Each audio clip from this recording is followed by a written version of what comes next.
All it takes is me turning on fucking NPR for 15 minutes for the first time in like 3 months for me to just have so much fury in me.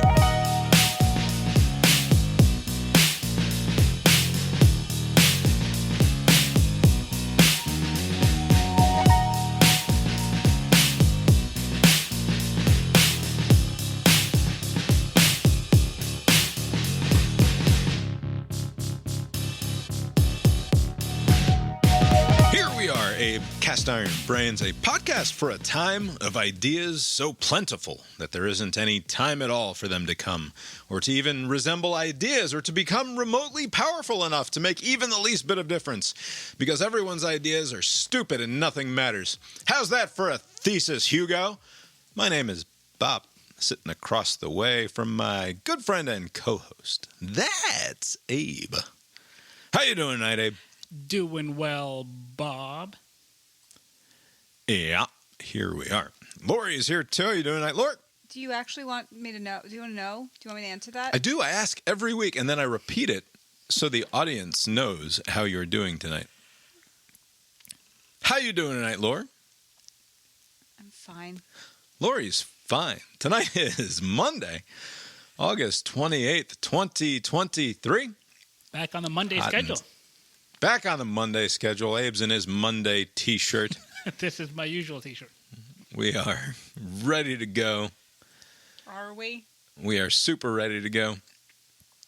Abe, how are you, man? I'm good. What have you been up to? You have a good weekend? Yes. I had a good weekend. You know, so I have the AMC A-List subscription, and I watch movies a lot. Yep. Careful listeners of the show will note that that is true based on every previous episode of Cast Iron Brains. True. We may get new listeners. Who knows? We're always increasing our listenership. But so one of the advantages is that you get to choose when to go watch movies. This weekend on Sunday, in fact, there was this National Cinema Day or National Day of Movies. Right, it's like Thursday. $4 a pop or something like that, right? At least here in Georgia was Sunday. I don't know if they did it on different days, but it was on Sunday here. And some of my friends... really hope they don't do National Cinema Day on different days depending on where you are. That would defeat the whole purpose of National Cinema Day. That is a good point. So on some of my friends who are always looking to cut a dollar or two are like, hey, look at this. This is great. And the feedback I gave them was like, hey, good for you. Have at it. I've noticed in the past, anytime they do a discount day, usually Tuesdays, it's always a shit show. There's always less a lot than desirable crowds at the movie theater when the tickets are cheap? Yeah, so maybe, I don't know, they think, oh, this is a cheap experience, so I'm going to behave poorly. I don't know what it is, what causes people to behave poorly in the theaters. I said, that's great for you, but I'm going to avoid the theaters like the plague this upcoming Sunday. I'm glad other people will go. Turns out there was 8.5 million tickets were sold on Sunday, so bully for them. In Atlanta, though, one of the nearby theaters, there were a lot of people, and one of my friends went there, and so they're sending pictures of how many people. I mean, the place was packed. It looked like some big movie was out, even though there wasn't. And 30 minutes later, he sends a follow-up picture, and now there's cops because there was a shooting or something. Welcome to Atlanta. So I was like, all right, so I mean, I don't go to that particular theater, but I was like, all right, I'm glad I missed that. It turns out maybe there wasn't actually an actual shooting. Maybe somebody yelled gun in a crowded theater, but everybody just took them at their word and just kind of panic ran. So didn't miss a lot on Sunday. I don't appreciate your cowardice in terms of what you're willing to say about the sorts of crowds who might show up on a day like that. I can't get a good read on them, but do you think? Is the theory then you're being as generous as possible to these people? Yes. That someone who pays $16 or $18 for a movie ticket is going to value that experience more and behave themselves accordingly. They wouldn't want to diminish that experience for themselves, and at the same time they would be courteous of the investment made by their fellow moviegoers, and therefore they are on their best behavior Whereas somebody who's only paid $4, that's not enough for them to value the experience. And so they just behave That's as not though it. something's been given to them. Or, in a less charitable way, is it just that a shittier class of No. human beings shows up when the tickets not are it cheaper? either. No, that's not it. No. What's What is your it, Laura? theory, Laura? It's that people who can't afford to do the thing, whatever the thing is, Yes. typically, aren't practiced at doing that thing and don't know the I see. etiquette of doing that thing. They're noobs. So if you never go because you can't afford it, and then suddenly one day you can, you're just an idiot there. You don't So- know what you're doing. So this would be like if I were to be invited to one of these hoity-toity dinners where they have way too many utensils, and Yeah, I don't know you would like which lick the utensil to plate, use. Yeah. obviously, because because you're a noob. I just use my hands, like, oh, this salad Yeah. is great. I don't But think you that- don't. That's the thing. You don't not go to fancy dinners because you can't afford it. Right. You can. Yes. I'm very surprised that Lori's take here is not that poor people are less civilized. I'm surprised that's not your position. Less refined. Okay, so if you follow what I'm saying, Okay, so we can get eventually to the poors are less civilized. it's not their fault. It's not because they're poor. It's because they're not in the club. They don't know. It's not like sudden like it. It's not like you're poor, so you don't know how to act. It's just that if you're poor, you don't get to do the experiences, so you don't learn how to act in those experiences. So they have not yet learned to code switch in the vernacular of our time, right? Like, Is it code switching to Sort like of. have It's- etiquette? yes, I think that is sort of like the definition of code switching, that you would turn off your normal or natural tendencies or the way that Yeah. you would naturally communicate or behave in any given situation, and instead pretend. You're code switching. You're changing. Sure. But yeah, it leads to poor people don't know how to act, but it's not. It's because they haven't been. They don't know. Maybe that's what I'm not sure what. I mean, that sounds about right, but I don't know what causes it. Maybe it's just like, like you're right. Like Lori says, they're not used to this, and so like they're at home. You're usually talking at home. You come to the theater. You're talking in the theater. I don't know what it is.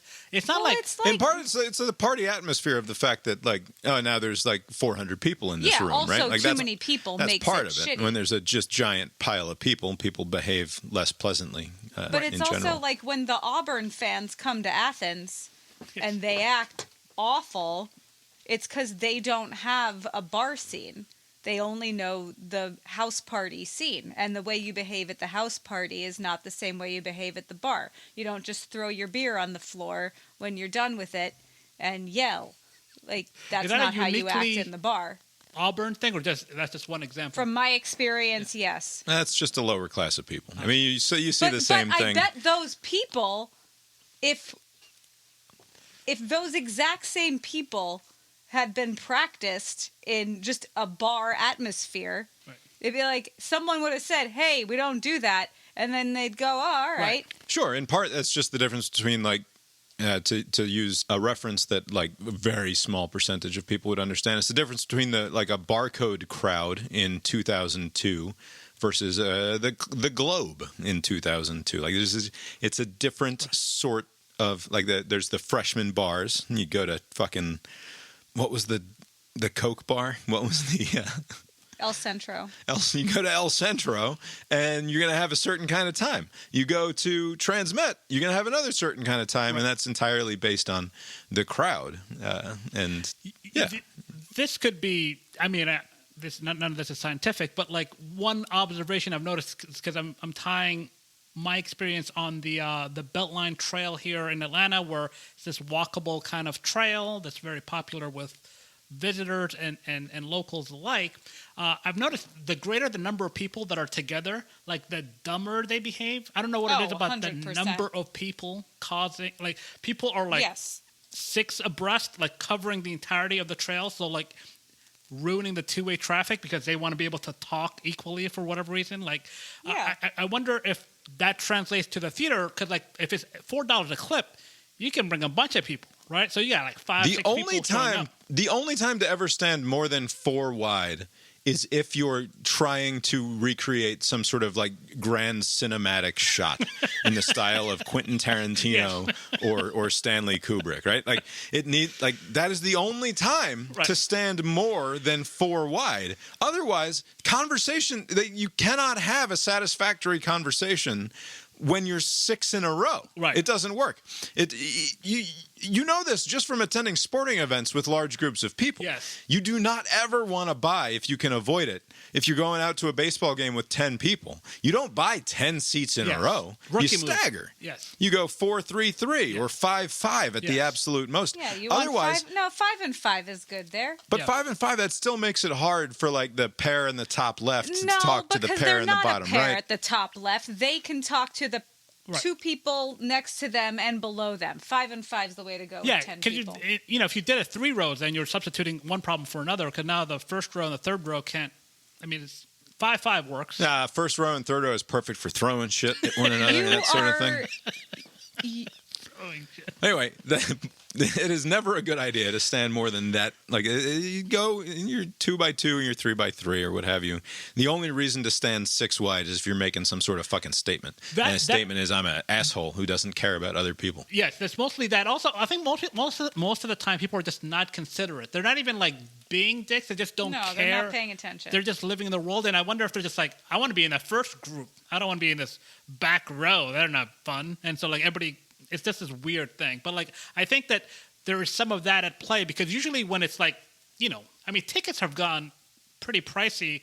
Whenever I would go to the IMAX to watch, I know IMAX is even more, but like when I'm paying out of pocket to go see it at the Regal, it's like almost $30, right? So like if you're paying that kind of coin, it's usually like a couple, like 2 people, or like if you're some sort of weirdo like me, just one person. It's usually just 1 or 2 people.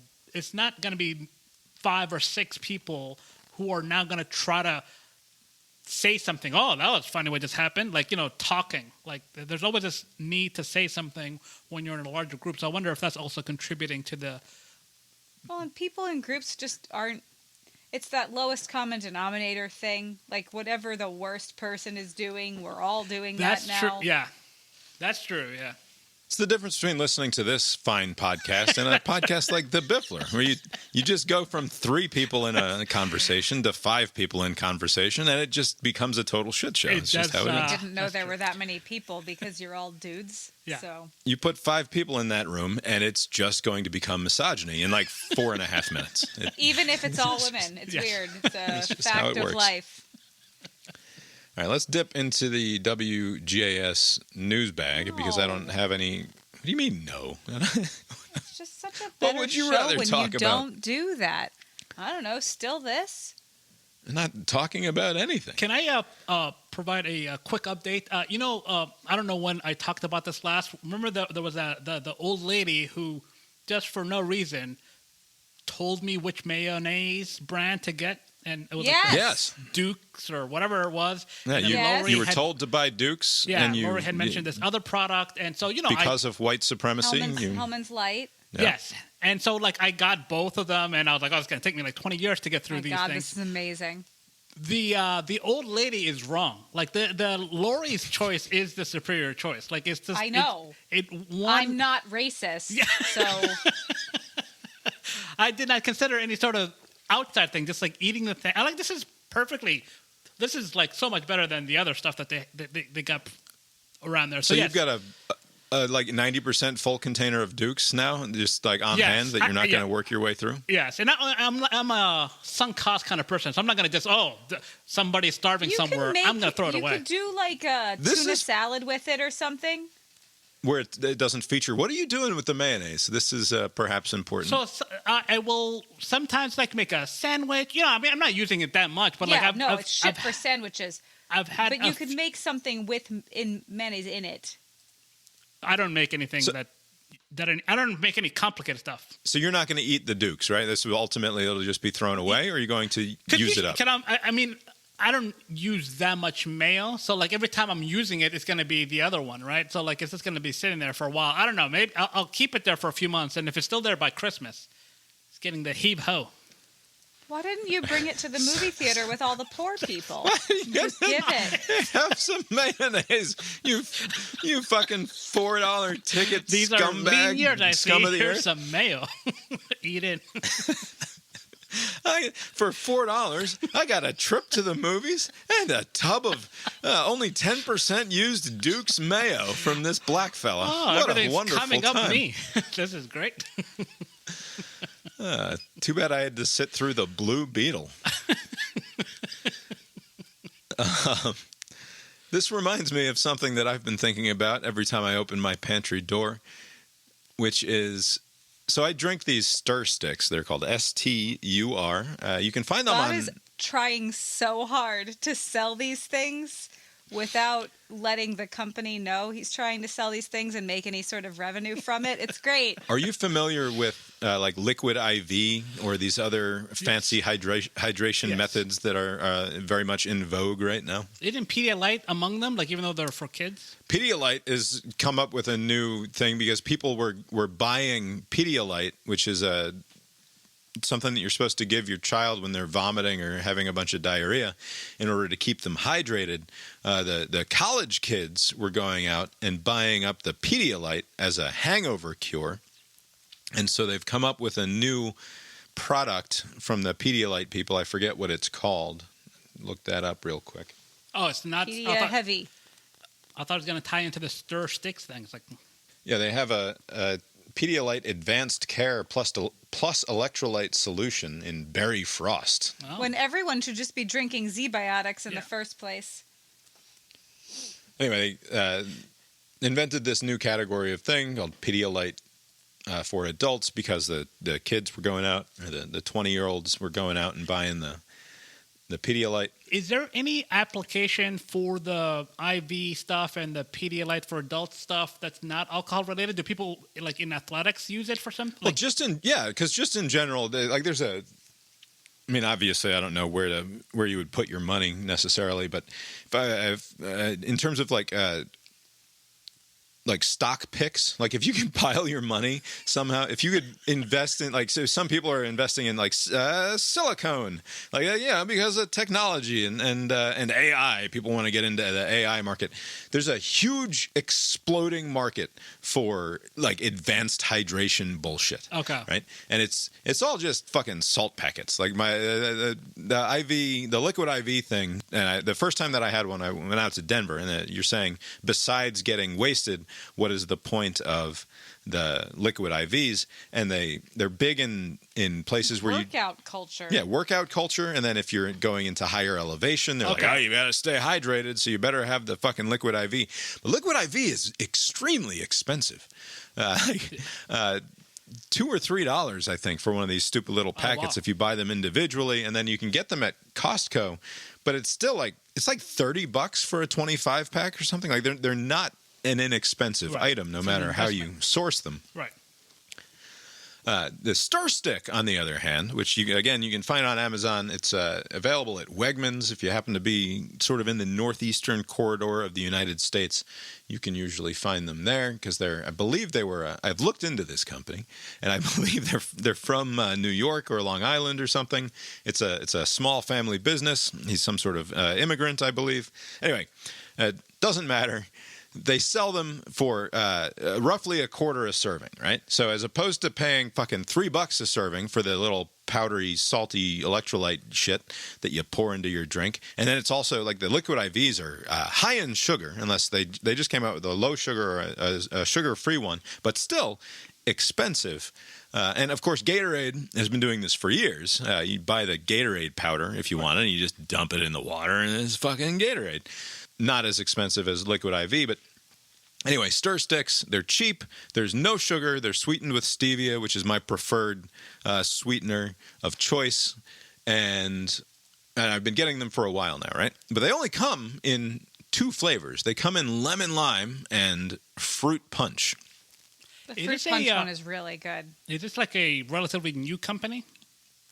Yeah, I think it's relatively new. I'd have to Google that up again to be sure. But yeah, relatively new, relatively small. And again, they have multiple products. I think they're more sort of famous for. They have a bigger market share in the little water Squirtle bottles. Okay. So like you get the little Squirtle flavor thing, and you squeezy the plastic thing into your water, and now you have flavored water. Yeah. And I buy those as well because it makes me drink more water, especially during the winter months because during the summer, it's like, it's fucking water. I need it, and I'm going to drink it. Yeah. But if I'm not consciously trying to do so in the winter, I like to have the little bit of flavor in there. Anyway, this is all beside the point. Lori made the key observation, which is that the fruit punch one is really good, right? It is. It is better than the lemon lime one, but every time I go to purchase stir sticks from Wegmans, I buy an equal number of fruit punch stir sticks and lemon lime stir sticks, despite the fact that my preference is for fruit punch, my children's preference is for fruit punch. Why are you doing this? And my wife's preference is for fruit punch. You're an idiot. Yeah, what's the logic behind it? Because to the untrained person, logic. To have options is the logic, because you want to have options, right? You can have the better thing or the inferior thing. So this is where I disagree, and this is why I was asking Abe about what the future plans are for his jar of Duke's mayo, besides whatever disgusting sexual gratification he might find it's racist, in Bob. that jar. It's racist. But I continue to buy the lemon lime stir sticks despite no one else choosing them except me, and I alternate. So I'm a person who I go to the pantry, and if I had a fruit punch stir stick yesterday, I choose the lemon lime stir stick for today. But then we get I transfer the things into a big mason jar because they come in. The only problem with these things is that they come in boxes about the size of a deck of cards. Okay. But they're so lightweight that, and they've only put, I'm not complaining because they're cost efficient, but these boxes could fit more in them, first of all. Right. The box costs $2. It's a small box. It only has 8 of the little. It only has 8. It's like a little should foil. Be 10. It's like a little foil packet about the size of a middle finger or something. Yeah. Like a tall sugar packet. Right. You know? And then you rip the foil packet open, you dump it in your water, you shake it up, and you drink the thing. And I would rather they raise the price by the cost of 2 more and just put 10 in there because it's stupid waste of space. But also, they're so lightweight and the boxes are narrow, so they fucking fall over. If they're in your pantry and you even think about putting your hand near one, it's just like a deck of cards falling down. It's so annoying. So Bob started putting them in the mason jar. It was annoying to me, too, just because it's like, I don't want to have to go and open the little cardboard flappy thing every time because I'm in there twice a day. Stupid. So, like, whatever. I'm not as upset about it as Lori apparently was. But I took one of our giant mason jars and I just dump like 2 or 3 or 4 of the boxes of the stir sticks into the mason jars, and then I just pick one out of the mason jar every time I want one. But what you find is, because I'm not the only one drinking them, that the fruit punches go fucking quick. Yes. I drink 1 a week max, and I blindly reach in. I leave it to chance. So I if disagree. you pick the lesser product, you wouldn't throw it back into the mason jar and blindly pick again? I think she's telling. I don't think she realizes it, perhaps, but she chooses fruit punch more often than she chooses lemon lime. Random chance. If I were choosing, yes. And my kids always request fruit punch. Every once in a while, Katie will request a lemon lime, but it is to their preference. I'm annoyed. Because I'm annoyed when I get the lemon lime. I'm like, oh, okay. Yeah.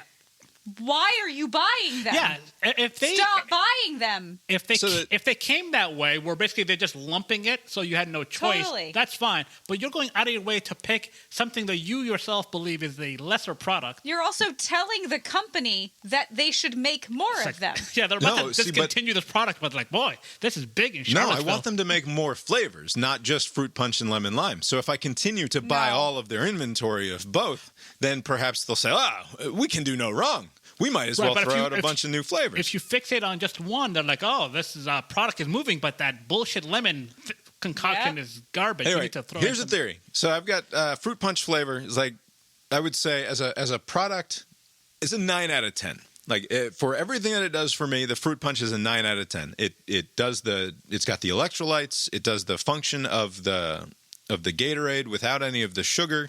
It's a delicious thing that I can chug down or sip as the afternoon goes on. It's just a great product. It tastes good. And the amount, when I pour it into my Nalgene, that's the almost precise dilution level I'm after. I take one of these packets, I turn it into a liter of electrolyte hydration sport drink, and I'm set. It's perfect. The fruit punch, that's the fruit punch. The lemon lime, I guess 7. I still enjoy it. I still like the flavor. I especially like all of the things that it does for me. But I will acknowledge it's not as good. But you use those water things too, the squirt ones. Yeah, I also do the Squirtle. Those but come in more flavors. Those don't come they? in more flavors, and yeah, I juggle those from grocery store trip to grocery store trip, changing it up. But that's not an electrolyte situation. That's not like I'm worried about having been on a run and now I need to replenish the salt or what have you. That's just changing the flavor of the water. The point is that I think that I would not appreciate the fruit punch as much if it was a pantry full of only fruit punch, right? And so what I'm doing is I'm setting myself up to really enjoy the fruit punch. Now, the downside is that now I've gotten like 3 weeks now only drinking goddamn lemon lime because my family drank up all the fruit punch ones.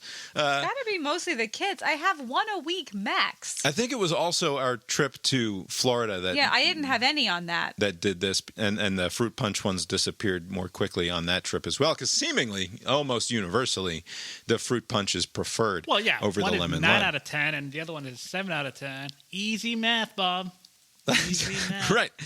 But do you see what I'm doing here? Which is I want to preserve the specialness of the fruit punch flavor by including something that I still enjoy. I still get a moderate amount of enjoyment out of, but it's just not quite as good as the fruit punch. And my feeling is that if I were to go fruit punch exclusive for a while, I wouldn't enjoy the fruit punch as much.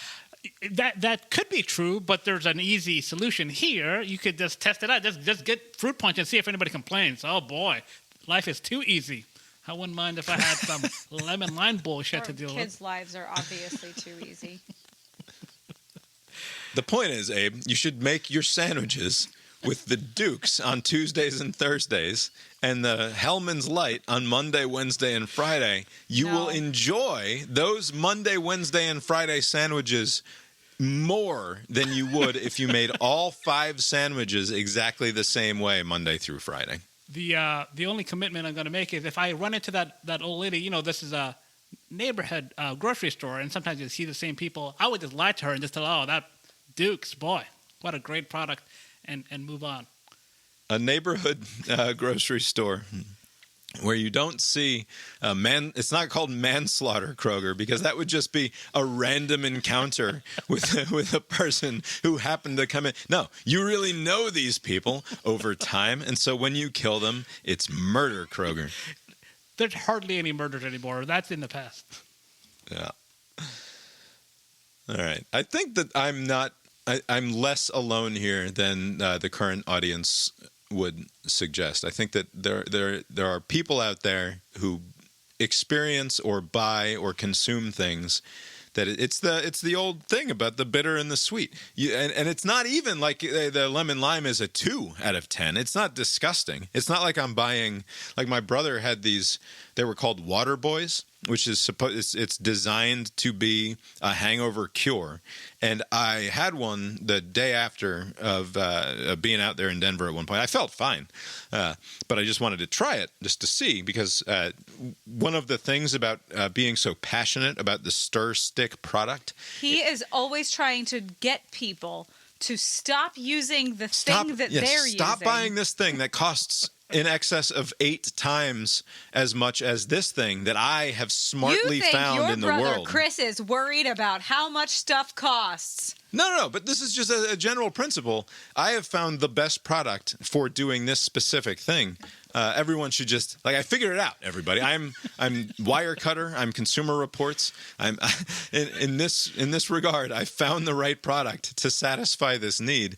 And you're not now. If you just are to be clear, someone who can't stand stevia, right. like I understand. If you're not a stevia person, like it's sort of like cilantro. Some people are like, cilantro tastes like soap. Yeah. It's like, all right, you should probably not have that guacamole then. But if you are into it, then this is the sort of thing to have. And just to be clear, you're not on the take for not on the take at all. Okay. And in fact, it's too expensive to buy on Amazon. So you could go to Amazon, you could get this product, but don't source it consistently from Amazon because it costs more there than it does at the grocery store. Unless you have two incomes in your house. I think that's all it would take.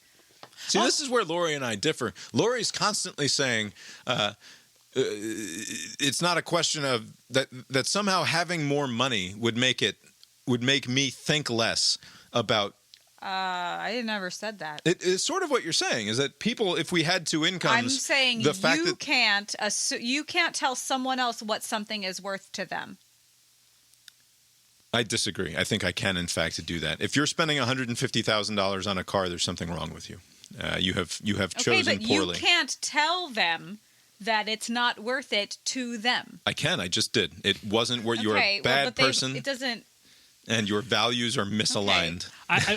I will say, though, it doesn't make them change what they're doing.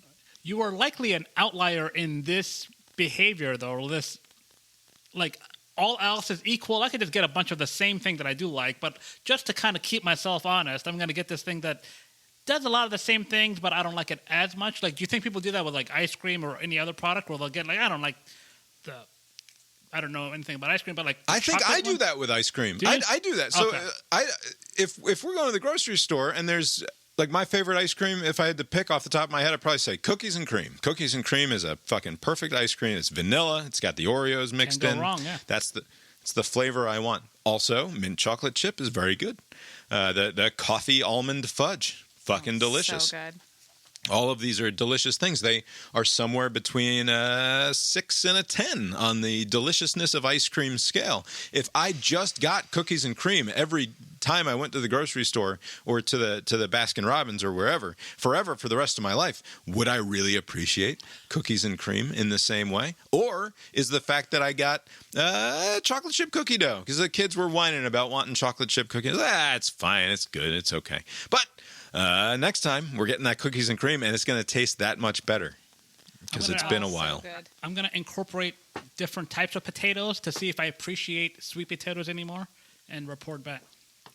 You clearly don't appreciate sweet potatoes. It's just a habit. It's just a thing that you do. And I appreciate the habit of eating it. Yeah. Anyway, I don't know if I'll keep any of that. That's 25 minutes of absolute nonsense. Which is not that it matters. Unlike our regular program. That's true. Mike Pence was on the Face the Nation this week, sort of probably outperformed expectations at the debate the other day. I don't know how much of this you caught. I watched some clips, I read some recaps, and I watched the other night. We watched about 20 minutes of it, maybe. I watched before turning it off. A good chunk of it, but that Vivek guy is very obnoxious. He reminded me of his appearances on Bill Maher show. He's very very obnoxious in his speaking. Very disingenuous person who says whatever needs to be said in the moment with no regard for anything that he has said before.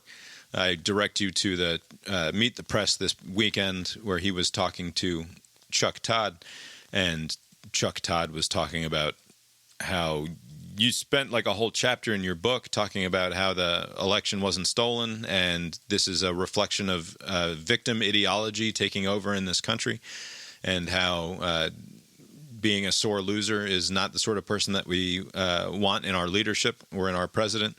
And then now all of a sudden you're like, yeah, I think the election was stolen and Trump was right and all of this. And it's he's like, nope, I'm not going to respond to those sorts of gotcha questions, Chuck. I'm worried about the future.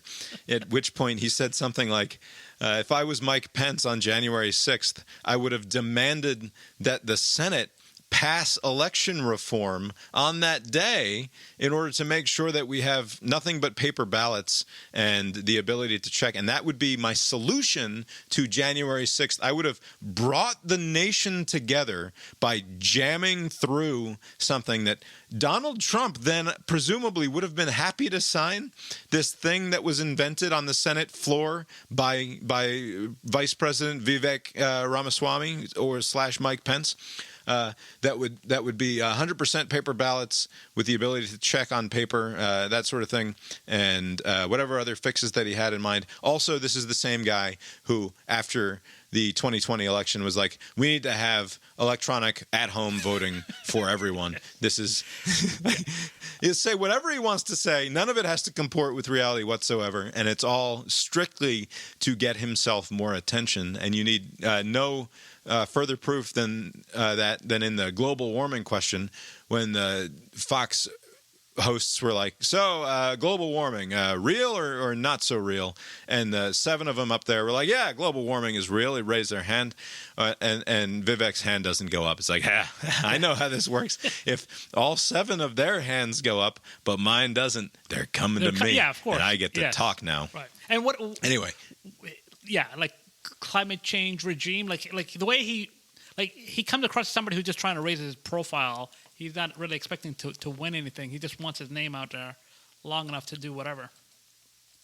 Right. And the sort of person who, like, though he says something interesting, like 1 out of every 10 ideas that comes out of his stupid face, like it's the sort of thing that he's just lost all. You just lose all credibility with me. And I know that doesn't matter in the current landscape, that something like even the notion of someone having credibility across audiences is a thing that is just utterly inconceivable at this point. But he has none for me. He is our age. He's like one of the younger people in the. He's the youngest us. person, right? Yes, and he's the one that's. I think he may be the only one in the field, which is very bizarre, that's pushing. I mean, it's not the cornerstone of his campaign, but I've heard him mention this at least 3 times, where he wants to raise the voting age, which is a bizarre thing for somebody, I mean, anybody to be pushing, because that age group is pretty apathetic anyway. Like, just let the process play out. They're not going to show up anyways. But, like, for the youngest person in a field of old people to say, enough of the young people voting, we need to raise it up and maybe, like, hold it hostage for, like, future purposes. It's a very bizarre, like, is there, like, really... He wants to implement poll tests for the youth in the same way that they have poll tests for becoming a citizen of the United States. He's like, I think you should have to pass a civics exam in order to earn the vote. When you look at a poll of your average American who is 100% in the crowd that Vivek is talking about, who starts cheering for this, and nobody knows how many Supreme Court justices there are, or what the fucking Supreme Court even does, or what the name of their goddamn senator is. Right. Like these are the people that are cheering for the civics test in order to be able to vote. I think the people that cheer for it are just assuming that they'll be exempt from having to take it.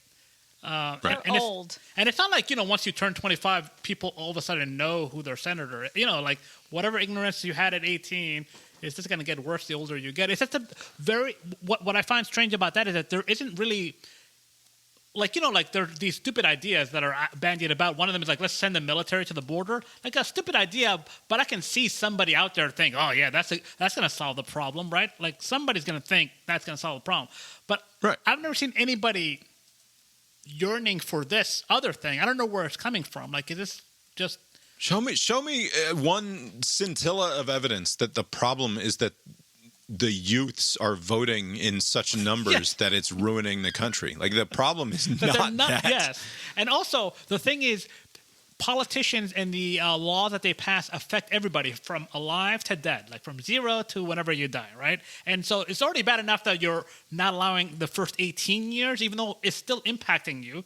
But the argument there is that you're not an adult, right? You're still kind of, it's like the on-ramp to adulthood, and so you can't do it yet. But beyond that, it makes no sense. Right. Well, your parents are responsible for you, right? I mean, largely. So. And also, at that point, basically your parents are getting extra votes. That would be like a perverse incentive. Just have a bunch of 20 kids get 20 votes. vote harvesting in a weird way.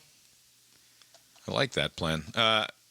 Anyway, yeah, Pence sort of outperformed what expectations were. I think it's safe to say. I mean, he had a pretty low bar to clear, but yeah. Oh, are we going to have to watch him talk? Yeah, we're going to have to listen to Mike Pence because he said something that All these people suck so much. bothered me. Who else was...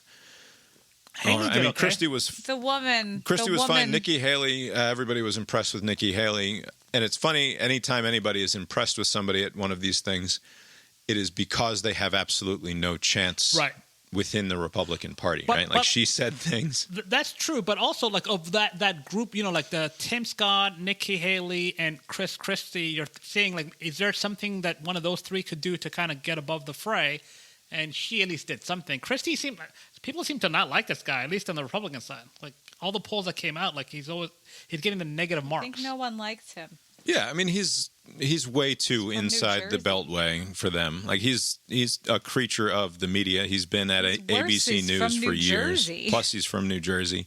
I mean, he had a successful governorship there. And yeah, but like, if there's an inside the Beltway problem, the only place worse is there by way of New Jersey.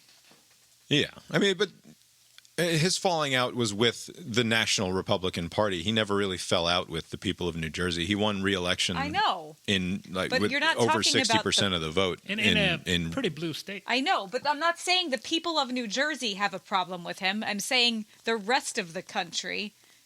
Right, I think that speaks to people. precisely the sort of thing that's so poisonous about national politics at this point, which is that it's about his position in the culture war and as a talking head on television, rather than what his record was as 8 years as a Republican governor in a blue state.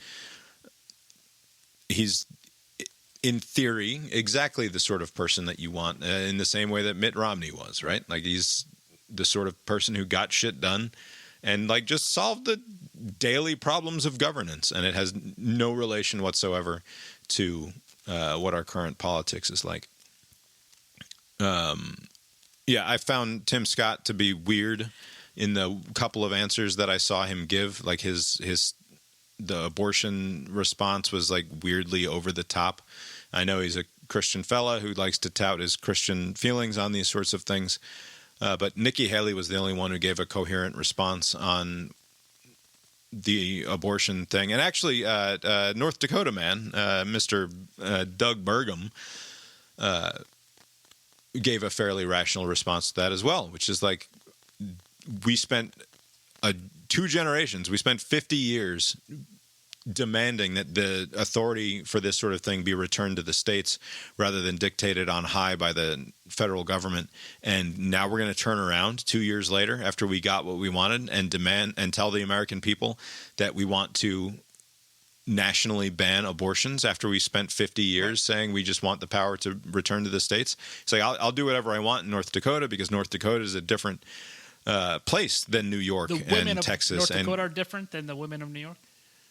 They can move. I mean, I don't agree with him, but they can move. Right. At least his position remains coherent from one moment to the next, right? Like, we're going to figure out, the people of North Dakota will figure out, yeah, of course, Abe, the women of North Dakota are biologically identical to the women of other states. But do Republicans favor a federalist system or not? And that's true. At least, by the way, on the point, I don't know if you were going to play that the Pence clip from Face the Nation, but on the point of abortion, I do find it interesting, and this is a point that I've made countless times, and you've said it doesn't matter. Let everyone take the win, like, just so that they can get to some solution. But, like, a lot of these national law proposals that Nikki Haley and the like are pushing are 15 weeks. Not 6 weeks, but 15 weeks, right? And so they say we're pro-life 15 weeks. Pro-life 15 weeks. Like, more than 90% of abortions happen inside of 15 weeks, right? So, like, I still find that an incoherent argument. Like, you've been talking pro-life all this time, and if you can read it doesn't, to me, it doesn't take much to read into what Nikki Haley is saying there, that this is a separation of church and state issue. She is proud. I think she says something to the effect of, "I'm proudly and defiantly pro-life or whatever she says, right? Which is meaningless when you're pushing something that...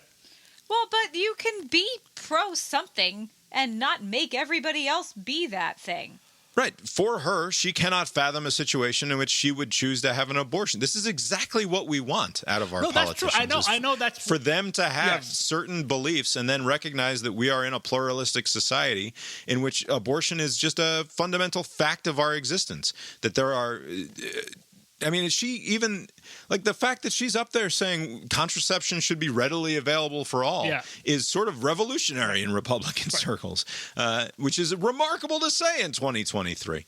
But it's a great point that if you want to reduce the number of abortions, you should increase the amount of contraception that's available to the people who are showing up for $4 movie day at the local AMC for the rabble out there.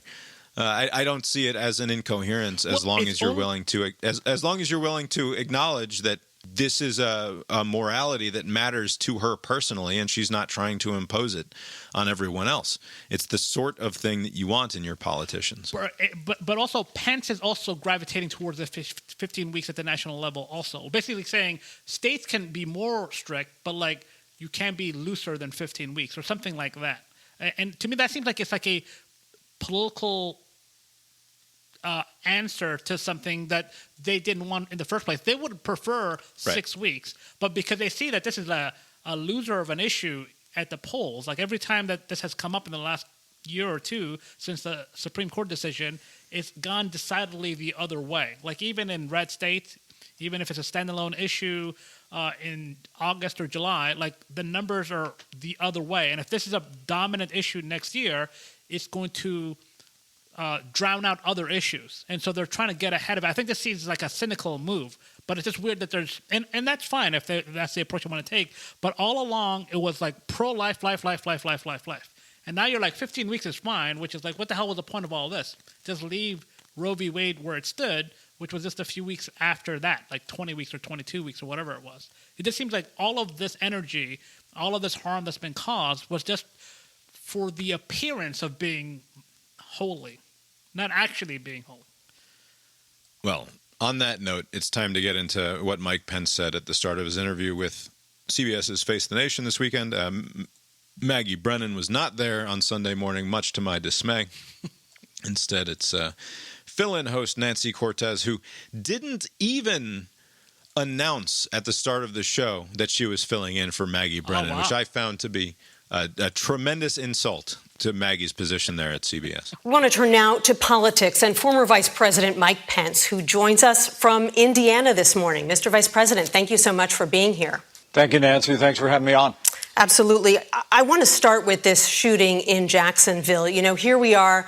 It's the eve of the 60th anniversary of the March on Washington, and yet we're appearing to witness a rise in racial hatred, in white supremacy across the country. What can you do? What can your party do? What can the nation do to address this?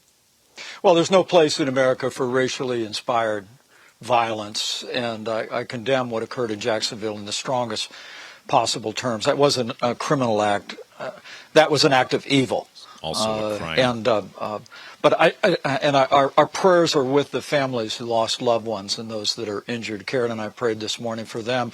And as a Marine Corps family, we also prayed for the families of our Marines that were lost and injured in the Osprey crash. We believe in prayer at our house, Nancy. But look, this issue of mass shooting is one that I think we need leadership in this country afresh. I will tell you that I believe that there's a series of steps that we can take, providing law enforcement with the support that they need, ending this long experiment of defunding the police by the American left. I think we need to provide federal funding to provide armed guards at all of our public and private schools.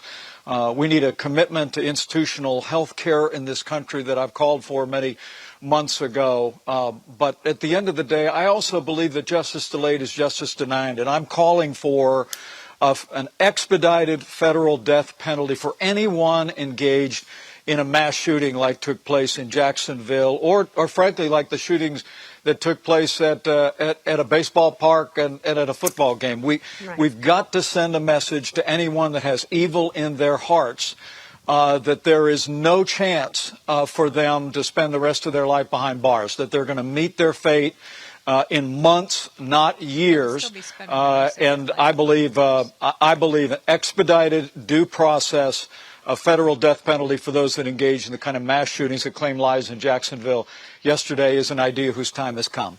Understood. Let's turn to... He uses that formulation a lot, an idea whose time has come. Yes.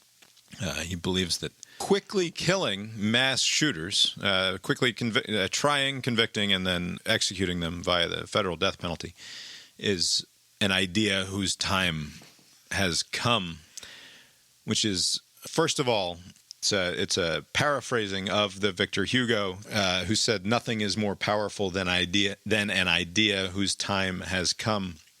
It's sort of a riff on that phrasing. This was a guy, this is Mike Pence, who suggests in his long answer to the question that we need to drop all of this defund the police narrative stuff and make sure that we have police officers at our schools and universities. This killing that happened was by a guy who who arrived at at some black college, some historically HBCU, I believe, down there in Florida, and was turned away by the security guard working there.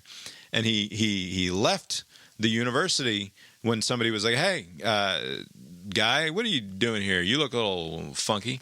And so he's like, "Nothing, I'm leaving."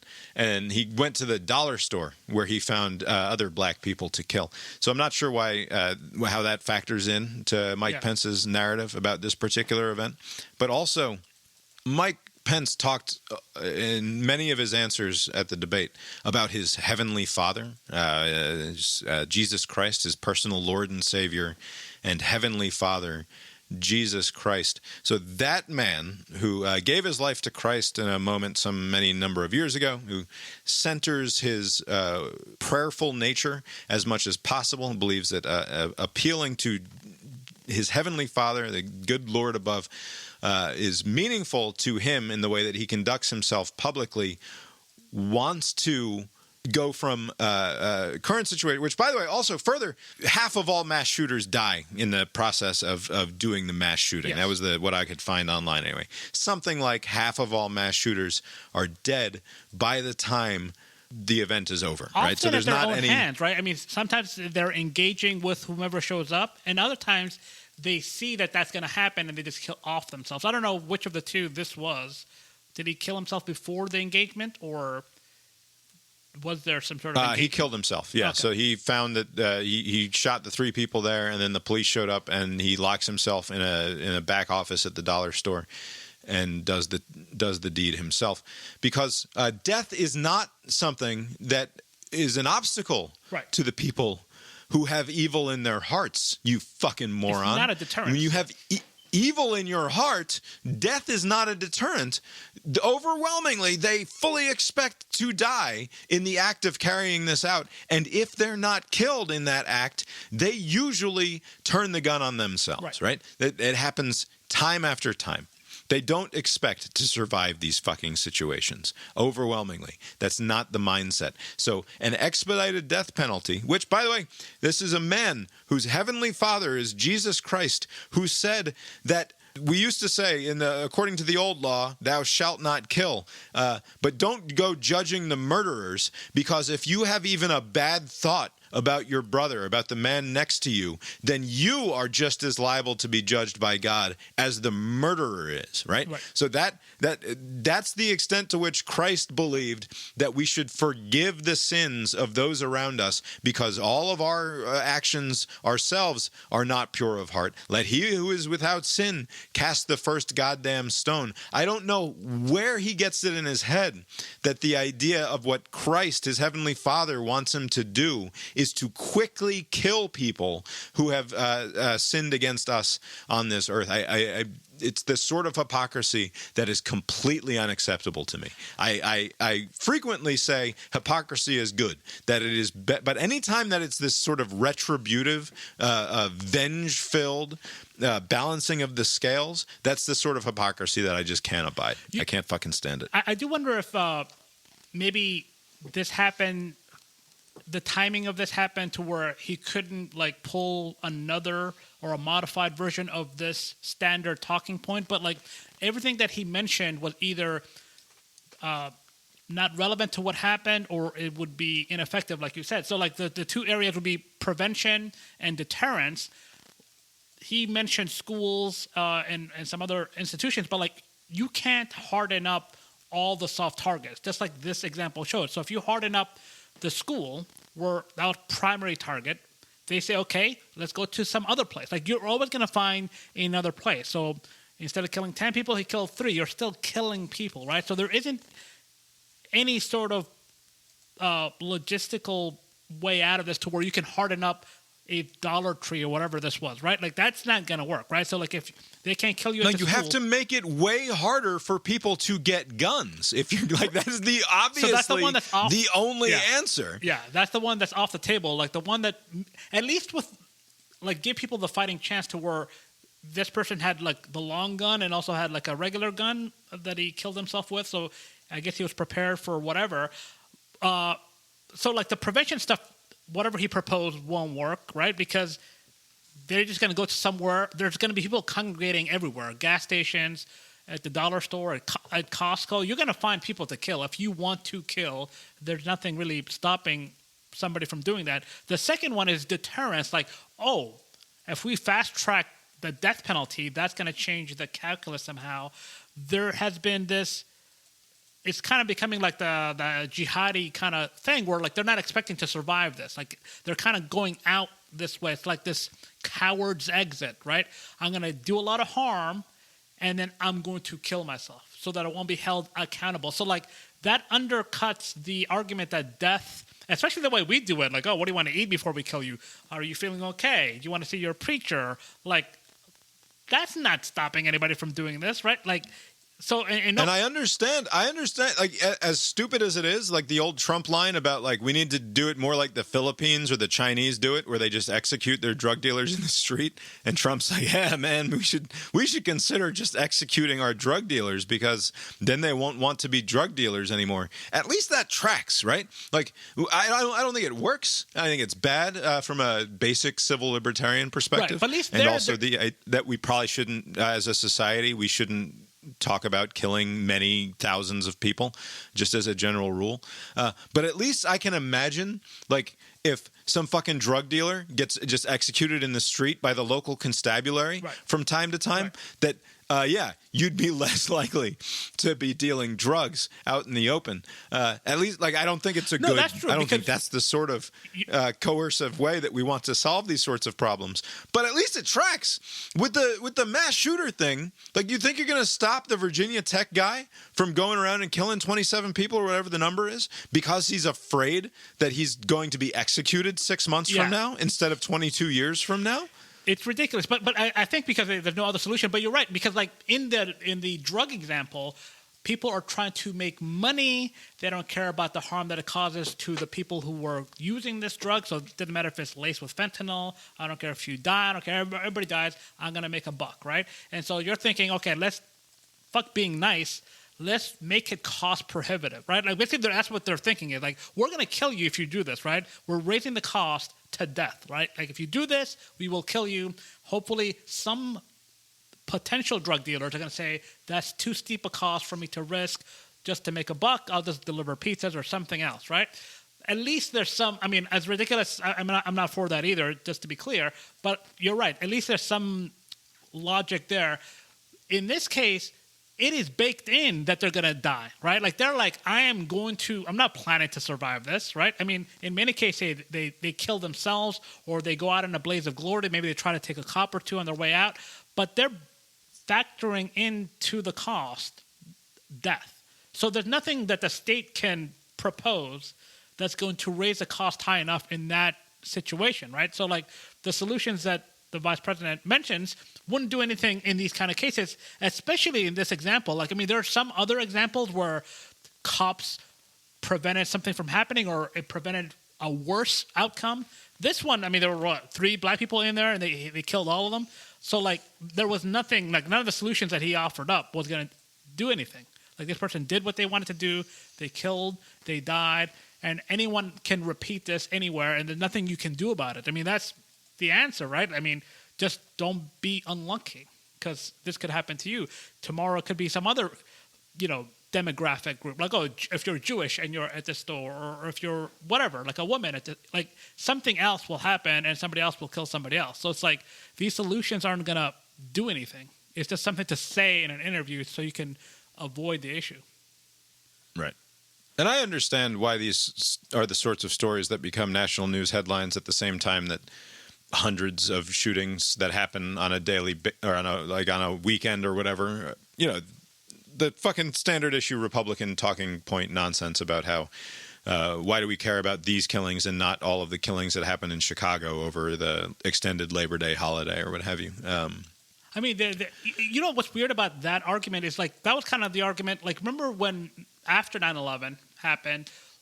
I mean, not immediately in the aftermath because there was a lot of pound of flesh sentiment for a while after. But like once things kind of settled down, there was this. I think John Kerry kind of floated this idea like this is a law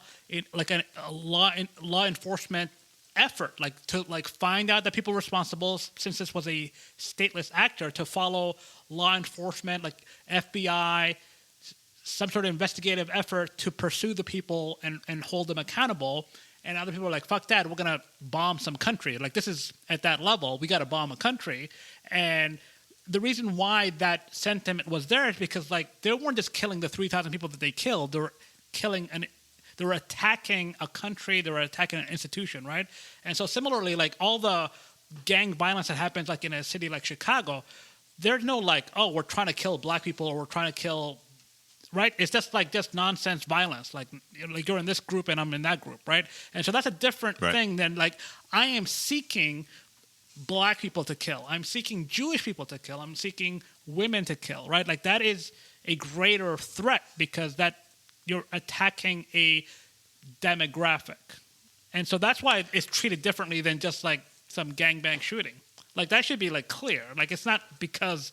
I understand that it's clear. I am curious about this distinction, though, because, like, Vivek has been making noise because he's blaming the rise of racially motivated violence on the media's or the establishment's consistent focus on racism, right? That somehow, and he said this thing about how it shouldn't surprise you that in a world in which affirmative action is a thing, that we should then turn around and see that we're going to upset the people from whom the narrative is, even if it's not actually happening. I'm trying to give the best version of what he said here. So, well, I do believe that racism in many cases is manufactured in a way that creates more racism in this country. I cannot think of a greater way, Chuck, of driving racism in this country than to take something else away from someone based on the color of their skin. And so, is there existing racism in the United States? Of course there is. But those last burning embers of racism, the last thing I want to do is throw kerosene on it.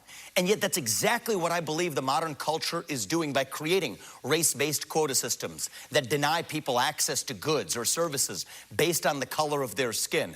The right answer to stop discrimination on the basis of race, as John Roberts said it, is to stop discriminating on the basis of race.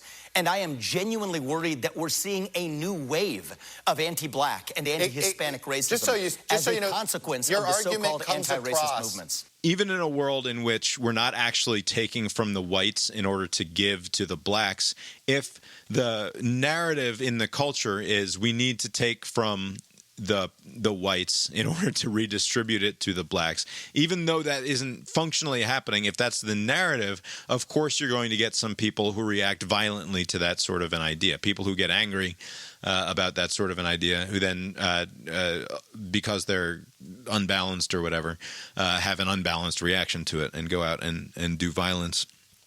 I do wonder if Because I don't think of gang violence in Chicago that results in 25 shootings or whatever over the course of a 3-day weekend as a symptom of a mental health issue, right? Like I don't ever think of... But Bob, there's a mental health epidemic. Right, but I don't ever think of those people as being mentally unwell. I think that they live in horrific circumstances and are reacting to those horrific circumstances. Which is not good for your mental health, by the way, right? I mean, you're living in a very... I'm not denying that they don't have other... Like, but in terms of like, is this person a crazy person? Like, I don't think of the person like they are doing a crazy behavior, right? Like fucking going out there with guns and shooting in the streets. That's fucking crazy. But it's also like it's not crazy in the same way as the guy who was raised to believe that he shouldn't touch his wiener and then like got super upset about the massage parlors, right? It's not crazy in the way that some idiot goes and reads a bunch of garbage on 4chan and decides that the problem is black people and what the blacks are getting, and therefore he goes out and decides he's going to shoot up an HBCU and then diverts himself to the nearest Dollar General because that's where he can find other black people to shoot when he wasn't allowed to shoot them at the HBCU. Like that, to me, suggests a truly mentally deranged individual and not someone who's following a coherent ideology in any sort of way, right? And maybe that's just a problem, like that's a bias of mine, I guess. No, I don't. I think you're just right. I mean, maybe some of the people in the bad neighborhoods with the crime are also crazy, and they are like, yeah, I'll kill whoever you want me to because I'm fucked up. But it's probably less. Right. Right. And when you and so another thing that the Republicans have been bringing up lately is the fact that like we don't hear about the mental illness of the trans individual who shot up the Catholic school in Tennessee whenever the hell it was that happened. Like that's not a conversation that they want to have. And I sort of agree with that. They don't want to talk about how this person had severe mental issues because that doesn't comport with their feel. Like they would much rather have the conversation about how, no, this person was beaten down by society that was queer-phobic or transphobic or whatever. And this was sort of a, not that it excuses the behavior, but it's a sort of natural reaction to it. In the same way that when they talk about gang violence in the inner city, it's always as a natural reaction to the environment around you. And but when we talk about the fucking Dylan Roofs or the guy who shot up the South Carolina church, we don't talk about that as a natural reaction exactly to the reality of the world that he grew up in. Instead, that's presented as he is a fucking Nazi, and by virtue of the fact that Nazis tend to be conservatives and therefore tied in some ephemeral way to the Republican Party, that this is a Republican problem. Right. And that any time right-wing violence happens, it's like, and I understand that being frustrating for your average fucking Republican who doesn't think of themselves as tied to mass gun violence because they've never done any mass fucking gun violence, right? And it's not fair that they should be tied to it in that way. That's true. All right, so I just want to make a couple of points. One, so like, again, this is not limited to the city of Chicago, but it's always brought up, and it's a good just frame of reference. Like, if you're born in like the shitty parts of Chicago, right? You grew up in like this chaotic, violent environment, right? Oftentimes you are pressed for service, like, hey, you live here and you're in this clique and we believe these things, and those people over there, fuck them, and let's just start, protecting our own and that sort of thing, right? And so you're kind of brought up in this chaotic environment and you're just kind of reacting to the environment that you're in. That is separate from somebody who's seeking out hate, right? Like this, I don't know, I'm sure more will come out from this Jacksonville shooter, but past shooters, they find communities, so to speak, online of hate. And a lot of the arguments are replacement theory stuff, right? Who brings up, they're replacing you. The white population has gone down. All of these minorities are doing this. Like, there's a lot of this messaging, right? And many people hear it and they move on. Some people glom onto it, maybe because of mental health, because of whatever's going on at their home, but that message seems to strike a chord, not unlike the jihadist types who's like ISIS, like does some online bullshit, and somebody's like, oh, this is great, this Muslim stuff, right? And they blow up somebody like 6 months later, right? Like it's a similar track as the jihadi thing, where these youths who are just kind of like aimless, like glom onto this.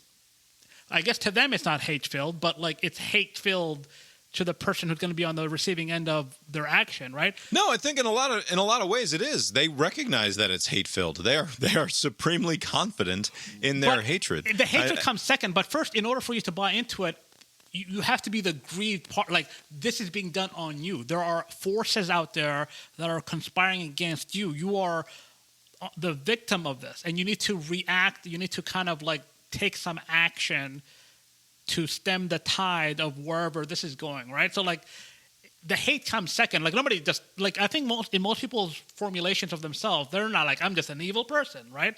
Like they may end up there, but it builds to that. And so like the reason why it gets a lot of attention, these kind of situations like this, is like people are seeking out this behavior, whereas other people, you're just in it. You can't escape it. A lot of the people that are getting shot, like when they bring up numbers, oh, Labor Day is coming up this week. I'm sure on the back end of that, there'll be a report I'll see. 20 some odd people got shot. Like 20 of them are just fucking living their lives. Like they're not like involved in anything. They're just like getting ice cream and they get shot. Like they're included in this, like they're part of it somehow. Like they're just like innocent victims, right? So like the way that it's presented is that everybody has agency, and a lot of times you don't have agency if you're like in a chaotic environment, whereas this person had total agency. He bought the guns, he wrote whatever nonsense, and then he killed the people. Like he did all of the things, and then they're given some sort of mental health out for some reason.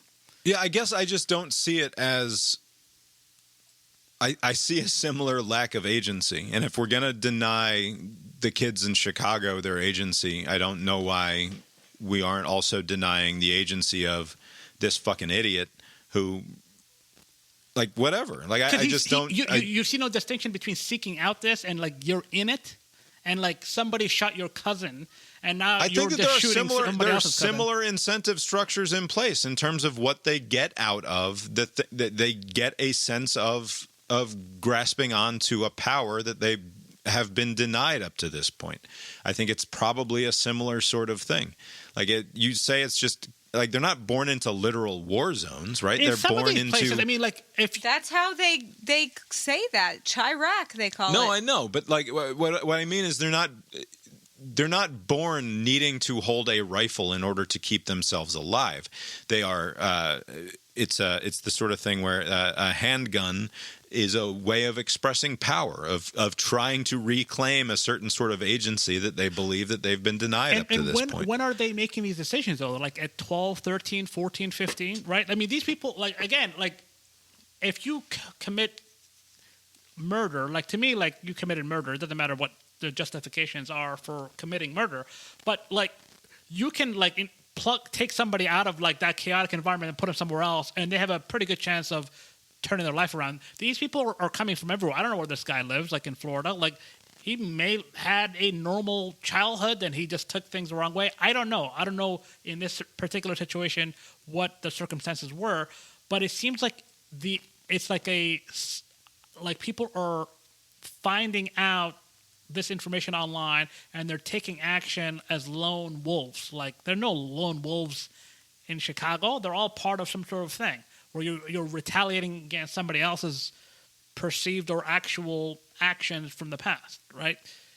And again, people are going to die. Innocent people die in both scenarios, so in that case, they're the same. But like, I do think that these people are making choices that aren't available for others. Like, people are just like, you're just in it. Yeah, and I recognize why it becomes a story. I know why Nancy Cortez says at the top of her interview, like, it seems like there's a surge in white supremacy and hate-based crimes. We're appearing to witness a rise in racial hatred, in white supremacy across the country. I don't know that the data bears that out in any meaningful way. In fact, I don't think that it does. Although, okay. And I don't know what good the distinction is in terms of, like, when the sheriff gets up there and says we're pursuing this as a hate crime, it's like, well, the guy is fucking dead, right? Like, Yeah, that is true. it doesn't fucking matter how you're pursuing has to say this. something. No, I know, But and also- and I also, thought like, that his press conference was actually pretty good. Right. I thought that guy, he told the truth about the situation in a way that was plain and true. I don't know. I don't want it to sound like I'm downplaying it. I just don't know that it matters in any meaningful way. So maybe I am downplaying it. But the thing is, I don't. you don't, because to me, like, I always think the apt comparison is jihadist terrorism, right? Like, this is like that. It's not like people shooting each other up in the city, because, like, it is a ideologically based action. I hate this group, and I'm going to commit this act in the hopes But that what is the actual ideology there? And an ideology has to actually have something resembling power. It has to come from a place of being able to deliver on its threats in order to matter in terms of our response to it. If the ideology has no power beyond these statistically insignificant, though anecdotally horrible and unspeakable crimes, then it is in the reaction to it that we give it its power, right? I mean, you keep bringing up terrorism and jihad. I agree with you that that's an apt comparison. And also, look what the last fucking 25 years has wrought in terms of the American reaction to that, right? Which has been bad. It wasn't good to go into Afghanistan and Iraq you're right. in the way that we did. You can learn from the bad behavior, but the reason why I think it's important to kind of see it for what's happening is because, again, I'm going to set the Jacksonville thing aside because I'm not as well read on this particular shooting, but there are some in that space that think that enough of these incidents is going to gin up some sort of race war. Right, but Dylan Roof didn't start a race war, right? But that's he didn't. Again, even Donald Trump's presidency, the most appalling display of white supremacy in 60 years in this country, didn't start the race war, right? It's not like the reason that we were sold on the war on terror is because we sort of believed, because we're dumb, that enough Muslims would want to see New York burn to the ground and to see the caliphate take over the world, right? That jihadist Islamic terrorist Islam was going to destroy civilization if we didn't do something about it. Does anyone really believe that white supremacy is going to reign in this country? Like, not the sociologists, right? Not the Ibram X. Kendis and the other of that type who would make these sorts of arguments. But do any fucking normies out there believe that we might be in a situation in which the Dylan Roofs and the Jacksonville assholes of the world fucking win? The answer is become such a no. Obviously, it's no. But the issue, though, is that the people who are committing these acts, they're hoping that it's so. The answer is no. But what's motivating these actions, I would imagine, is that maybe the next one will. Maybe there's going to be some sort of tipping point that we're going to reach. And it's going to, I mean, basically you're trying to create a retaliation spiral, which is kind of like the environment that parts of Chicago are, right? It doesn't matter like how it started. Like, it's you kill me, I kill you, and then back and forth, right? So like the 9/11 attacks wasn't like just that was it. The hope was like you attack them, America overreacts, comes over the top, in the process killing people who great success. Right. But then the hope was that the people who were caught up in this dragnet policies that came afterwards would become jihadists themselves. That part didn't happen. So there was no retaliation spiral, but that was the hope that they had. And these people have a similar hope that there's going to be some sort of like some black person will say enough, and they kill some like white person, and then again. Right, but that's insane. It is. I mean, you're killing people because of some fucking made up bullshit. The whole thing is that's insane. what I mean. In order to believe that you're going to spark a violent civil war because you went into the Dollar General and shot up some black folks is a crazy thing to believe. Yes, but this is a crazy person. It is a crazy, yes. Right. So then maybe we should maybe the answer is not to talk about the rise of white supremacist violence. Maybe there's that this has been ineffective. And I'm not saying that Vivek is correct in saying that Mental health epidemic. Somehow talking about it is creating the conditions on the ground, but it doesn't seem to be solving the problem. Right? Yeah, but I mean, of the options on the table, do we do the streaker at a soccer match policy where you just move the cameras away? And obviously you have to cover it. If somebody gets shot at a Dollar Tree, it's going to be covered, or whatever the store was. It's going to be covered, right? So it's either you cover it, or you don't cover it, or you cover it but not so breathlessly. I mean, I don't know. Is there some middle ground that you can find? And also on the, I don't think it's possible. I'm not saying that there is a most perfect way of covering a racial hate crime that results in the death of black people at the hands of one fucking psychotic white guy that would make things seem level-headed, right? It's in Vonnegut-Ease, it's a massacre, and there's nothing intelligent to say about a massacre. And I think that goes for fucking Mike Pence when he says that this is an idea whose time has come, as though it's some fucking what are you talking about? Well, you're just dressing up this vengeful feeling of wanting to kill somebody who hurt your feelings as an idea whose time has come. You're a fucking moron. This is not an idea at all. Right. It doesn't even rise to the idea of an idea. Although I do. But by the same token, I don't think that Nancy Cortez's framing, the traditional establishment framing of this as an example of the rise of white supremacist culture in this country is an idea whose time has come either. It's not a coherent response because there's nothing coherent to say about this sort of thing. There's nothing intelligent to say about it. I don't know what the numbers are, but if you were to focus on ideologically based violent actions, right? I mean, what's the top 5? It's because the reason, I'm sorry to interrupt, but the reason that you would do that is because of the underlying belief that you can change the facts on the ground such that these sorts of things don't happen. And I think that's fucking crazy, right? Meaning what? You cannot. This is not a problem that you solve ideologically. It's a problem that you solve with the fucking practical realities on the ground, which is that when it's easy for this asshole to go out and buy these guns legally, when he's a crazy person, he's going to employ those guns in horrific ways. And you're not going to solve it by solving the brainworms that were infesting his YouTube algorithm 6 months ago, right? I don't believe that. I believe you're going to solve it by making it, and you're certainly not going to solve it by threatening him with consequences that are more severe than he already believed he was going to face, right? This is a person who lost all notion of consequences a very long time ago. There's a nihilism to his belief about the world in obvious ways, in the way that he went out and decided to try to start a race war, and that it would inevitably end in his own death, right? That's nothing that you can you cannot reason with it. You cannot have a rational discussion about it. There's no amount of hand-wringing about white supremacy culture or the rise of racial hate in this country that's going to make a difference. You have to make it harder for him to get his hands on a weapon that does this sort of damage. Right. That is the only rational response to this. I think no, it's the mental health epidemic and obviously the border.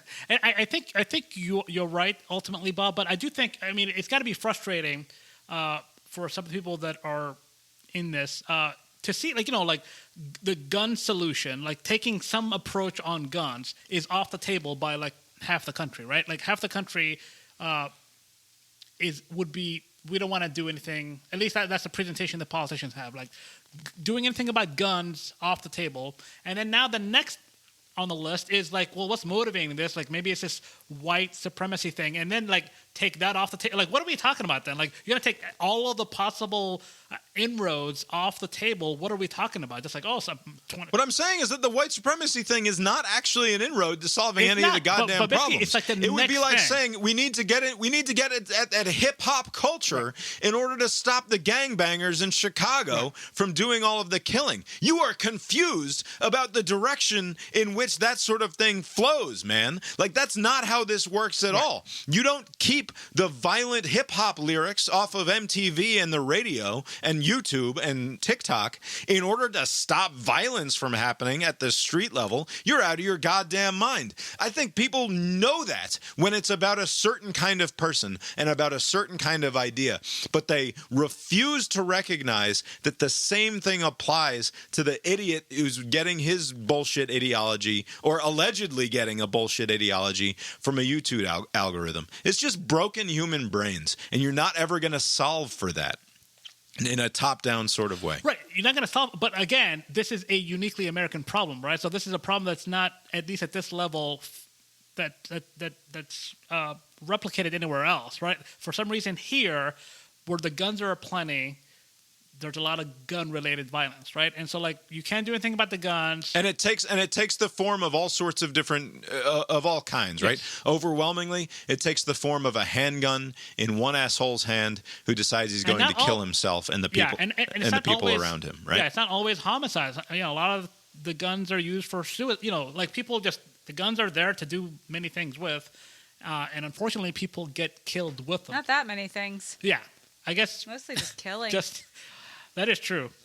It's mostly that. I mean, I guess the sports stuff and the just sense of comfort. I'm sure there's some benefits people have with the guns. I'm not comfortable around them. I think I fucking, after stumbling around it for fucking 45 minutes, I think that's it's good to talk it out and sound stupid for an hour because I finally get to something that feels satisfactory. Is that why you've been cranky since Sunday? Jesus Christ. There's an entire element of this that immediately, anytime somebody on the right brings up the problem is hip hop culture, the problem is cultural, that there must be something that we can do about the culture in order to solve the problem of violence. That to me is the same thing as saying the problem is white supremacy culture. The problem is somehow that this, like, the idea that somehow we're going to solve for the brainworms across our different disparate parts of our culture is absurd to me. You're never going to solve for the goddamn brainworms. It's too big a problem. It's not in the same way of what we're talking about last week, where it's like, this is just not how people live. Like, yeah, you can blame it on global warming and climate change, and I can 100% agree with you that climate change is real and it's going to destroy the earth. But if your solution is just to say, well, the Republicans won't fucking do anything about the burning of fossil fuels, like, no, you are beyond the things that come out of your mouth. You are complicit in every conceivable way that matters in terms of the way that we are in the world, right? It's just the facts on the ground are that we are a post-industrial fucking society that relies on turning vast amounts of resources into usable products. And that's why the temperature on the planet is fucking warming. And if you think it's one political party's fault, I think you're out of your goddamn mind. Perhaps it's... We have a son who he'll get in a mood, and we're like, Bud, what's wrong? And he's like, I'm fine, nothing. And then we like ask, and we try to, it's like, did you have a fight with a friend? Was there something at school? And Lori's doing cheap psychoanalysis on me at the moment, and I don't appreciate it. I'm not doing psychoanalysis. I'm saying you're bad at telling me what the fuck your problem is. I didn't even realize that I don't think I've been cranky the last 2 days. I disagree. You've been fucking cranky. The only thing I'll say is, like, perhaps it's a futile effort identifying the brainworm thing, but if it turns out that there's some sort of, and not just with this, but like I said with the ISIS jihadist stuff, like if there was some strategy somebody identified, maybe in the soft sciences, like effective intervention method, like your snot-nosed teenage kid is trending towards some Nazi nonsense or some jihadist nonsense, like if there are some telltale signs, they can kind of intercede. If there's something that they can come up with to where, like, this kid is, it's a combination of, like, anxiety and depression and loss of identity and just whatever, like all of these things are fertile ground for this. And so like make sure that they're not operating under that environment, and maybe do something about that environment to prevent them 5 years from now. Yeah, I think better parenting would 100% make a difference. Yes. Also, there's 350 fucking million people in this country, right? Like what are you going to do? There's a mental health epidemic. Maybe it's long overdue. Like maybe Mike Pence bolder strategy would be like death penalty to the parents of mass shooters. That'll gin up the activity. I was going to do some Strassman tonight, but we're going to skip it because it was just an excuse for me to make the Strassman joke that he neglected to, which is that there's an astronaut who's she's a lady, and her name is Jasmine Moghbeli, right? Moghbeli. She's of Iranian descent, of extraction. Her parents were immigrants. She's a former U.S. military helicopter pilot. She's running some sort of mission up there, and she's leading an international team. She has 2 children. They were twins, and her name is Jasmine Moghbeli. And Mark Strassman failed to make a joke about how you'd need to have Moghbeli to have twins. I wasn't sure how exactly he would have worked it in, obviously, but that was the joke I was hoping he would make, and he never got there. So we're going to preemptively say that Strassman did not get off a good one this week. Abe, real quick on some polling that just came out today from the Associated Press and the NORC at the University of Chicago, NORC. I don't know. It's the University of Chicago, along with the AP. Age is a re-election problem for both of our expected candidates for president next year. Are they going to be 81 and 77 or like something along those lines? Do you think that Joe Biden is too old to effectively serve another 4-year term as president or not? This question was posed as for Joe Biden and also for Donald Trump. 77% of Americans believe that Joe Biden is too old to serve as president for another term. That includes expected 89% of Republicans, but also 69% of Democrats believe that Joe Biden is too old to effectively serve as president for another term. That includes majorities of older and younger Democrats. Democrats who are 18 to 44, 77%, 45 plus, 62%. Adults 18 to 29, 76%. And then we go all the way up to the seniors. Adults 60 plus, 71% believe that Joe Biden is too goddamn old. Abe, is there any chance that we could not have Joe Biden as the nominee for the Democrats next year? Assuming he's physically alive. Assuming he's alive, yes. No, I mean, he's going to be the nominee. I mean, I do wonder what the numbers were. Abe, nearly 80% of Americans believe he's too old to be the president again. He was too old the first time. I mean, he was too old in 2020. I don't know what the numbers were then, but like it must have been like in the 60 percentile, right? I mean, like he was too old then, and he'll be too old next year. He's just too old. I mean, that's like baked in. That's like a new. It's not like he was like 50 years old last year and he's 80 this year. He's like old. Like, what do you mean? We make a lot of bold predictions around here. I'm going to make an absurd prediction, almost along the lines of my Kamala Harris to replace Dianne Feinstein and have Gavin Newsom do that job so that he could then become the VP or maybe even run for president himself. And it fulfills. Anyway, we've talked about that before. It's not going to happen, but it should happen. Joe Biden will, one way or another, whether it's at the end of his term because he has decided not to run for re-election, or at the end of his term because he has lost to whoever the non-Donald Trump candidate is, because I don't believe that he can beat anyone who's not named Donald Trump. I have breaking news. Uh-oh. No, none of these people are dead, but Sonny Seiler died. Sonny Seiler, the Georgia Bulldog mascot caregiver. Oh. Owner, yeah. Yeah. Look at that. Sad.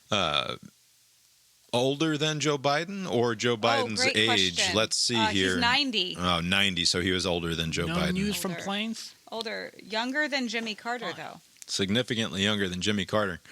Same state. You know what I read in the headlines this week, Abe? That Jimmy Carter's on his last legs, which is the same thing I read in the headlines Like a year every ago. week for the last 6 months.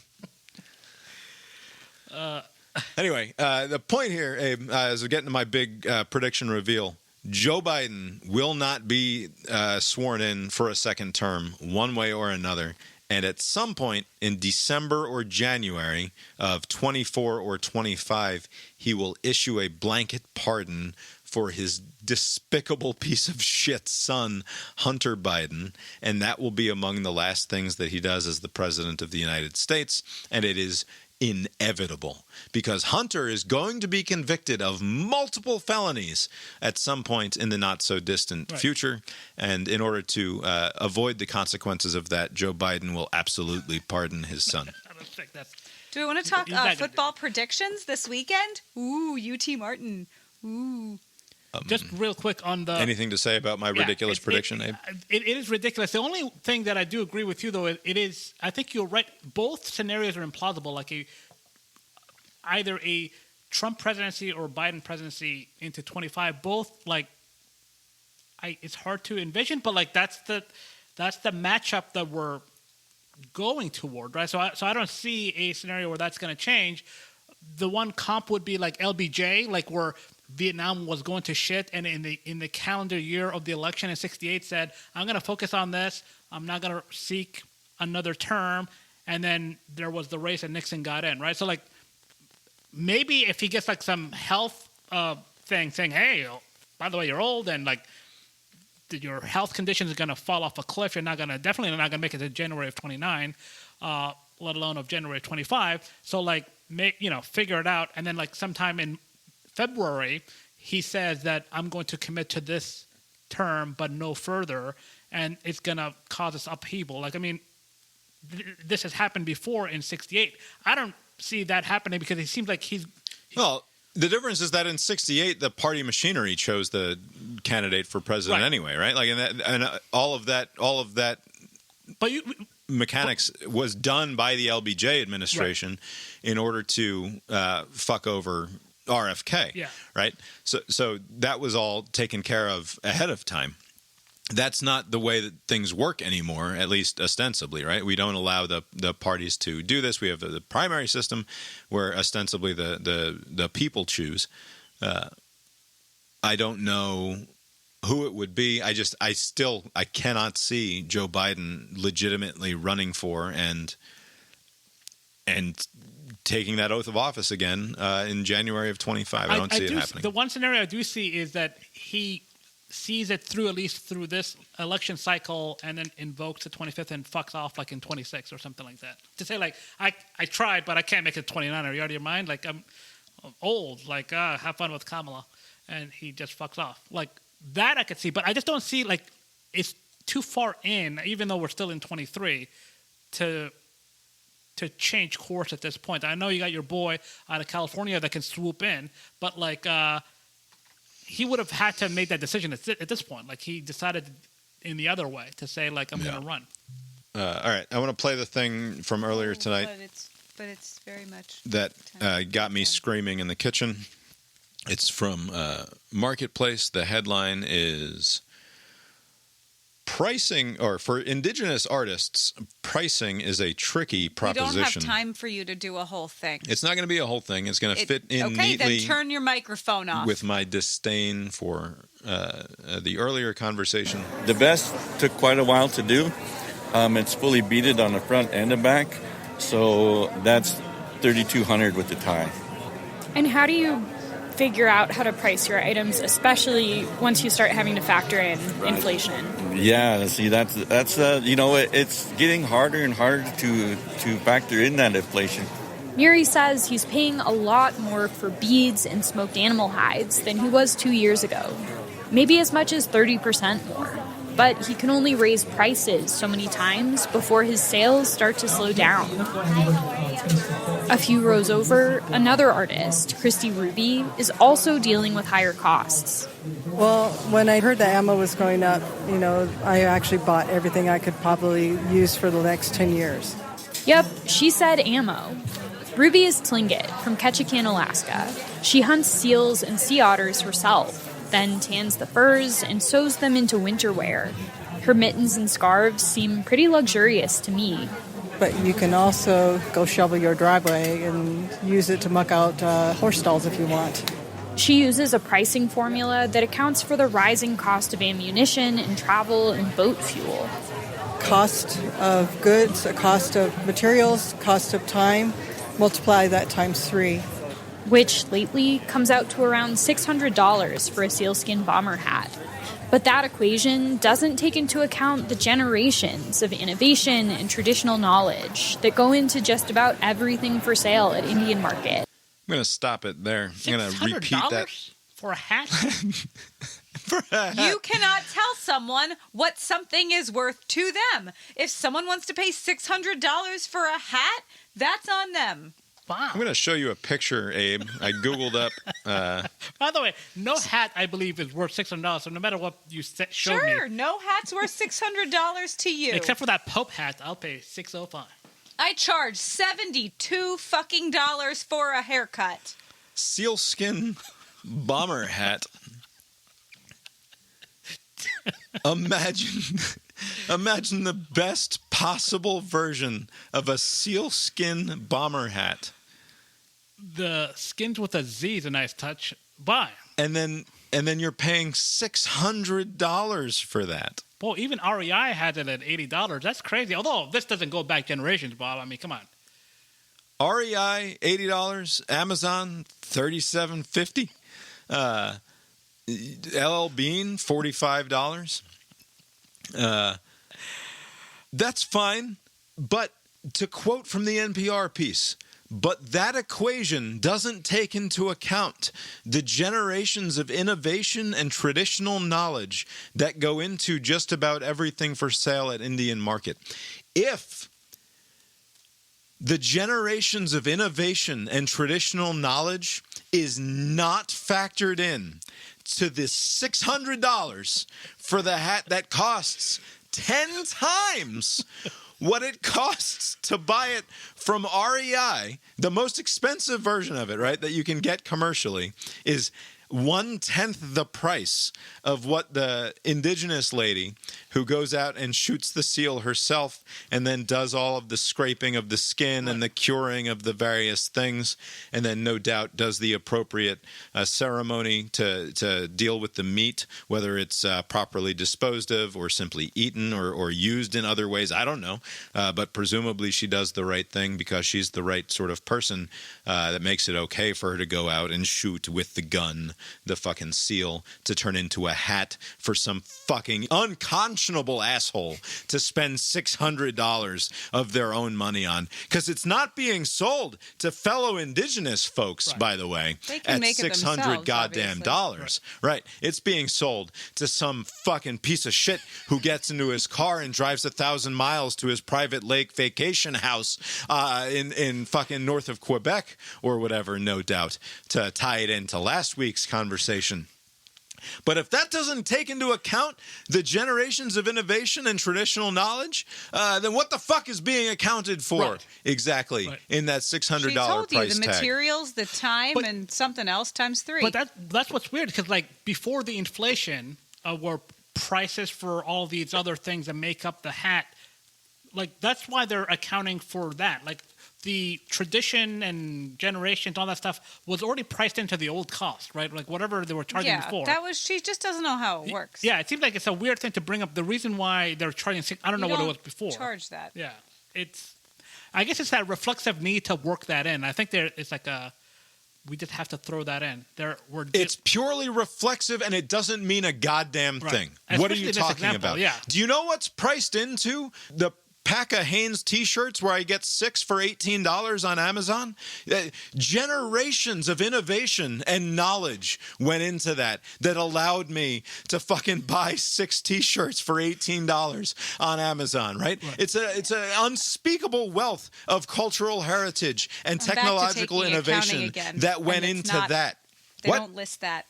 I'm back to taking accounting again, and I can tell you that they don't list that. They list the patent, they list goodwill, but like knowledge is not on there. This is what supremacy looks like. This is what white supremacy looks like. It's this disgusting paternalism that we have for these people, where we are insistent upon saying that equation doesn't take into account the generations of innovation and traditional knowledge. Now, this person's just trying to make a fucking buck, right? They killed the seal. They can do a cool task and they have a decent amount of art in their body and soul, and they learned from somebody else, and they sell it to some fucking white asshole for $600, and good for them. But it's so fucking paternalistic and weird to me that we treat these people this way. You're lucky I didn't turn the radio off the second you started yelling.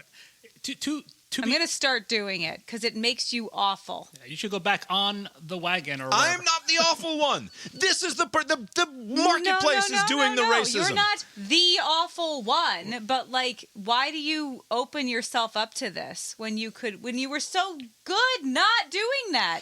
To be fair, like the problem is that, there's probably like 20-something producers who are, and they just see other people mention it, like invoke things like needlessly, and they're like, oh, I guess it's how you write a story. So like, and they do it like, I think they just kind of like modeling based on what they see. So like, there's not like some grand conspiracy. It's just like they see other people compose a story and they do it the same way, and that's why you get a lot of the same stories. Baked into the capitalist equation that allows this person to price her sealskin bomber hat at $600 is very clearly the fetishization of her culture, right? And if there's a less charitable way of saying that, right, which is simply an appreciation of the generations of innovation and traditional knowledge that she possesses as a member of this tribe, right? But ultimately, it's also sort of a fetishization that is being engaged in here, which allows her to price this thing at $600. It is so obvious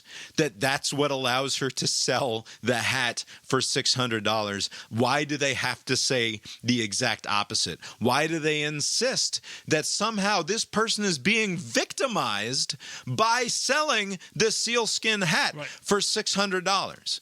Why is that what? And that's the sort of thing that I react so negatively to, which is like, you are taking a person who's just doing a thing, who's making their way in the world doing this thing, and you're insisting that there's some sort of lack of value that we as a culture attribute to this thing that she thinks she can price at $600 goddamn dollars that otherwise you can buy on Amazon for $35. Like, in what world are you living in that your idea about the world matches the world that you encounter? And I sincerely don't understand how they can live with that sort of dissonance.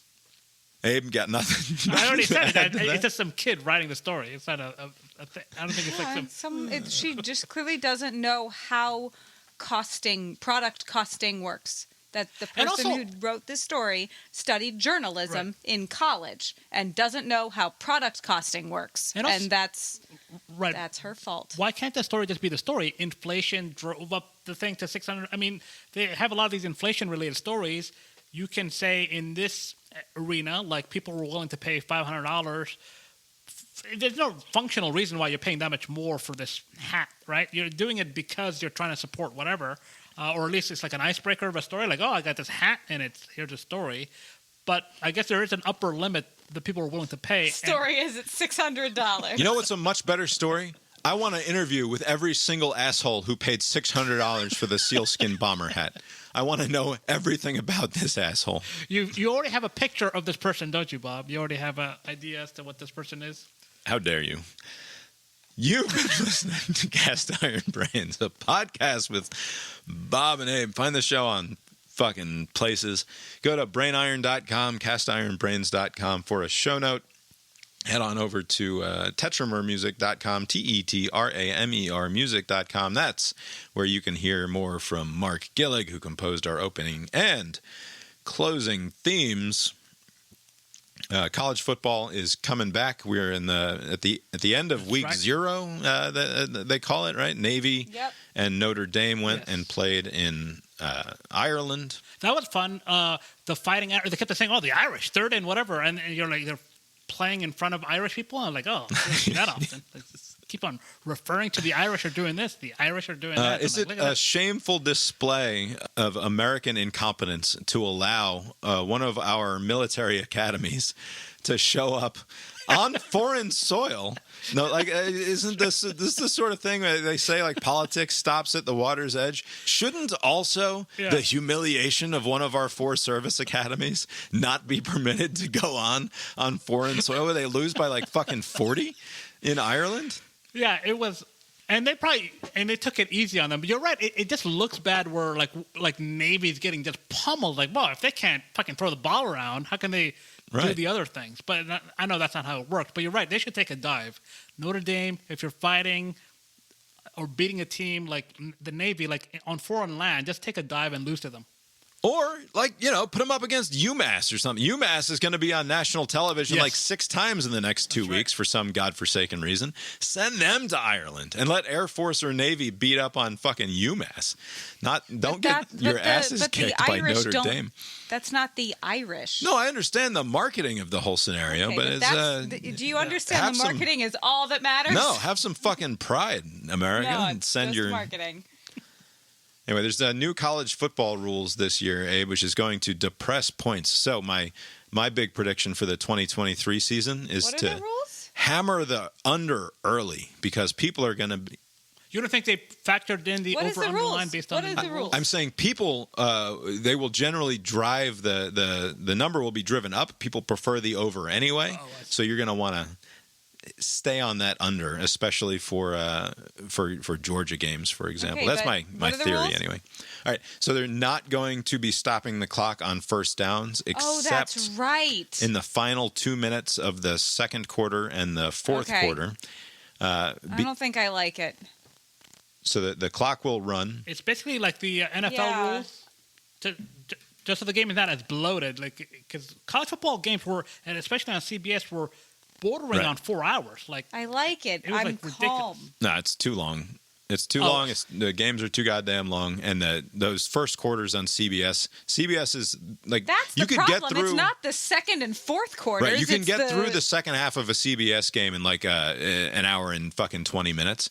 Unless it's like close at the end, but those first quarters, I swear to God, for a 3:30 game, which actually doesn't kick off until 3:38 or 3:41 or something, that first quarter's going until 5:15. It's insane. It's ceaseless. It's totally unacceptable. But like that's the thing. Like this will make. It will reduce. The idea is it's going to reduce the total number of plays. And just by that's the big change. Is not stop. It's probably going to take like 8 to 10 plays off of the total just with that one rule change, which is good. Also, you won't be permitted to call consecutive timeouts anymore. So you get to the end of the second quarter and the assholes lining up to kick a field goal, and Nick Saban's like, timeout. And then 2 minutes later, he's like, timeout again because I'm going to get you. Yeah. And then Saban's going to be mad about it.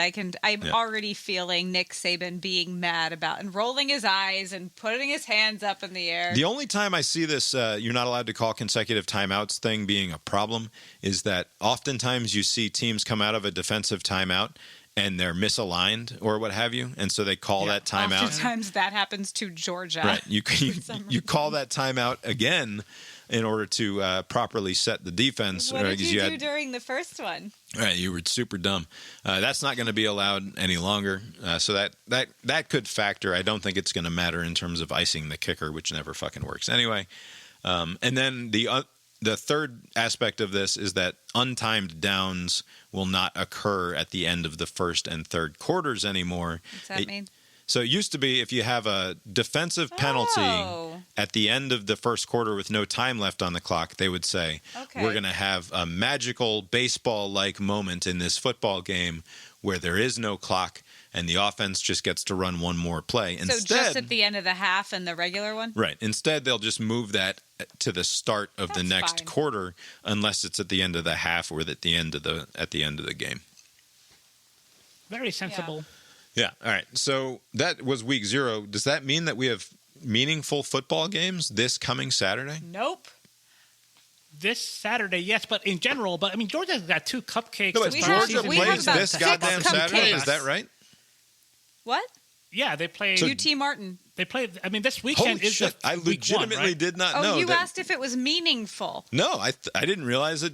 Like No, the week whole 1 thing is kicks now. off this weekend. That's fantastic. Good news. It's Labor Day Yeah, weekend. UT Martin, Georgia. All right, September well, it's an 2nd, early this Saturday. I goddamn keep Labor Day. telling you you're on the wrong internet. You need to be on my internet. It's way better than your internet. All right, you're so we on got- the bad internet. Mine's what's- talking about football. All right, lady, Jesus, what's the goddamn line then? Let's get to it. Oh, a lot. I don't see a. Is there an opening line for Lots. this game? Let's see. I mean, the ESPN Predictometer gives UT Martin 1% chance. VegasOdds.com has the Bulldogs as a 44.5 point favorite over the UT Martin Skyhawks.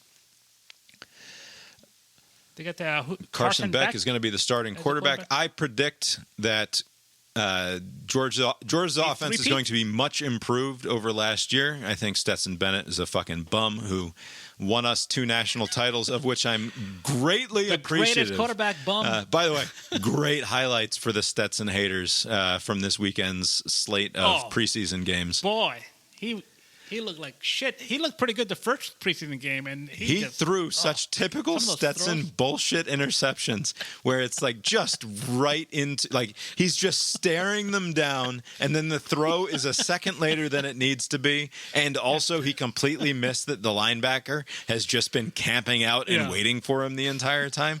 Like just garbage decisions by Stetson Bennett.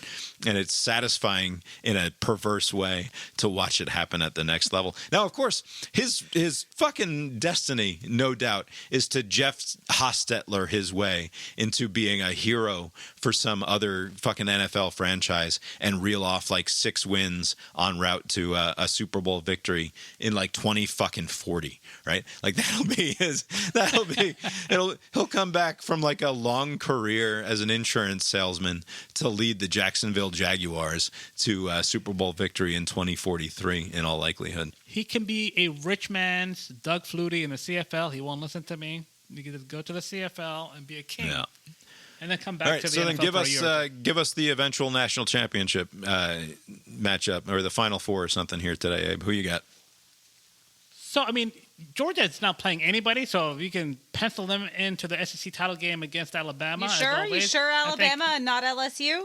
No, it'll be because LSU actually be interesting. The only good game this weekend is LSU Florida State. They're both top 10 teams, and we'll see how that shakes out. But no, I still think Alabama's apparently be there out got of the big West. quarterback problems, right? They had to bring They in a have new a quarterback questionable quarterback. Yeah, they They don't. got- It might not be a big problem. No. Right, which is kind of old school Alabama until recently, Yes. where they have these. Yeah, they're top used to flight winning championships with no-name quarterback. Fucking. Yeah. But it seems like this year it'll just be more of the same, right? I mean, who else? There's not a lot of good teams. It seems like everybody is predicting it's going to be some combination of Georgia, Michigan, LSU, and Ohio State is supposed to be a little bit down, so maybe like USC. No. If USC figures shit out on their defensive USC side. had no defense apparently. Yeah. But the chances of a three-peat. I mean, even though like the preseason odds are Georgia is the betting favorite. It would be. It seems just to me seems weird it that they would would both win. be foolish to expect Georgia to three-peat and also foolish to bet on any other team in the country. Yeah, right? It's a Yeah, weird combination of things because I don't trust. I don't trust Brian Kelly at LSU. I don't trust the defense at USC. I certainly don't trust Michigan to have figured anything out. I do trust Kirby to have sent fucking 15 dudes to the NFL and to have reloaded and get them ready to fucking play. And there was a thing being passed around on Twitter. Lori says I need a better internet, and maybe I do. But I did see that some ESPN crew of people all selected Alabama Yes, they did. as their predicted That's SEC the correct champion. internet you're looking at there. Which means that giant blow up of that is undoubtedly being hung now in the butt smear People said we building. were going to go Oh, 8 yes. and 5. Yep. They were saying 8 we and 5. did nothing but win the last 2 years, and these people have no respect. Nobody believes in us. Once again, nobody believes in us, and we're going to have to show them different. We're going to come out, and we better run up 60 against UT Martin because nobody fucking believes in us. And then Ball State the week after. I mean, the first 2 weeks, he just feast. It's a really awful, awful schedule. It's a bad schedule, Yes. but it's a bad schedule in part because Oklahoma's what are you going to fault. do? You got to play the people that you got to Yeah. play, and they took Oklahoma off the schedule because Oklahoma's joining They're the coming- SEC 2 years from now or something. Next year. Next year, yeah. Next year, This is the last year of the regular playoff. Yeah, college football is going to get real silly in the next few years, no And doubt. silly. It's been silly for a while. Abe, did you go to the movies? I found out, I was perusing boxofficemojo.com today, trying to figure out what the big movie of the week was. And I discovered a movie called Gran Turismo. Apparently, they made a movie about the PlayStation video game, a racing game, that I did not know existed. And there are like names in it. There are recognizable stars in this movie. Apparently, it's, the guy from the Stranger yeah, Things? David Harbour, The- that fella yeah. is in this movie, along with Orlando Bloom, the guy who played Orlando the Bloom, elf in the fantasy Yes. Lord of the Ring movies, And the pirate. and also the pirate, And the pirate. in the pirate Yes. movies. Did you go see that one? I didn't even know this goddamn movie existed until it turns out it So- made more money than any other movie in the country this week. Right, barely. It made more than Barbie. Yes, so that was the movie that I did go see. It's an okay movie. The highlights of the movie, well, one is that, the full title is Gran Turismo, based on a true story. So after the movie, I looked it up, and they kind of were true to the real life story, which is bizarre that Nissan or one of these companies came up with a contest to have the best players on the video game actually be drivers in real life. And they're Right, following so like the story of the the angry best of the dad bunch. who's like, "Stop playing those video games. You'll never Yes. amount Bob's to dad is you'll- who he's talking You'll about. never Yes. amount to nothing just sitting around playing those video games all Oh, no, day your dad long." plays Gran Turismo. Yeah, they hit all of those beats. Like, oh, that's not a future. Come on. And then but Dad, I love this. And, they have their moment at the end, Right. and it worked out for him. But, this is actually true. But this is the first movie. This is the sign of me getting older.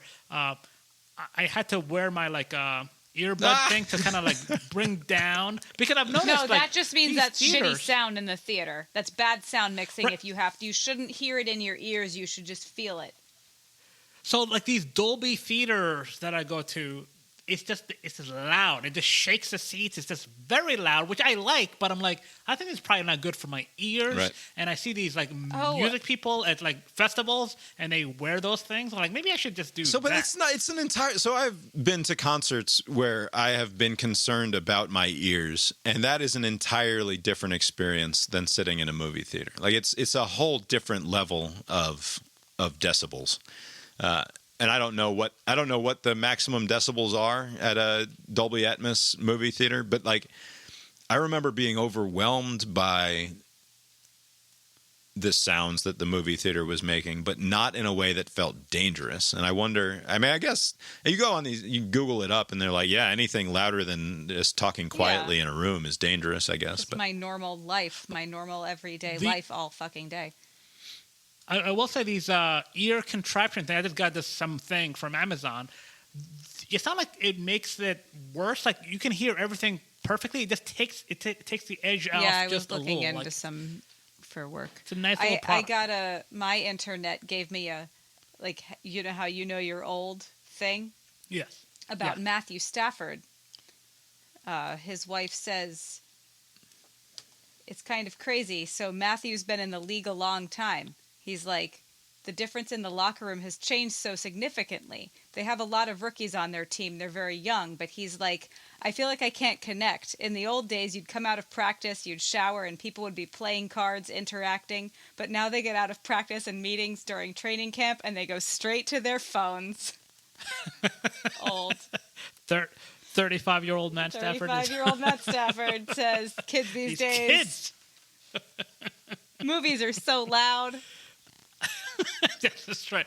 Oh, the last thing I'll mention as far as watching, again, the Turismo thing is only interesting because it's actually true, as ridiculous as it sounds. But On Netflix, there is this 4-part doc, Swamp Kings, about the Urban Meyer we're era. gonna watch it. Don't worry. Florida Gators.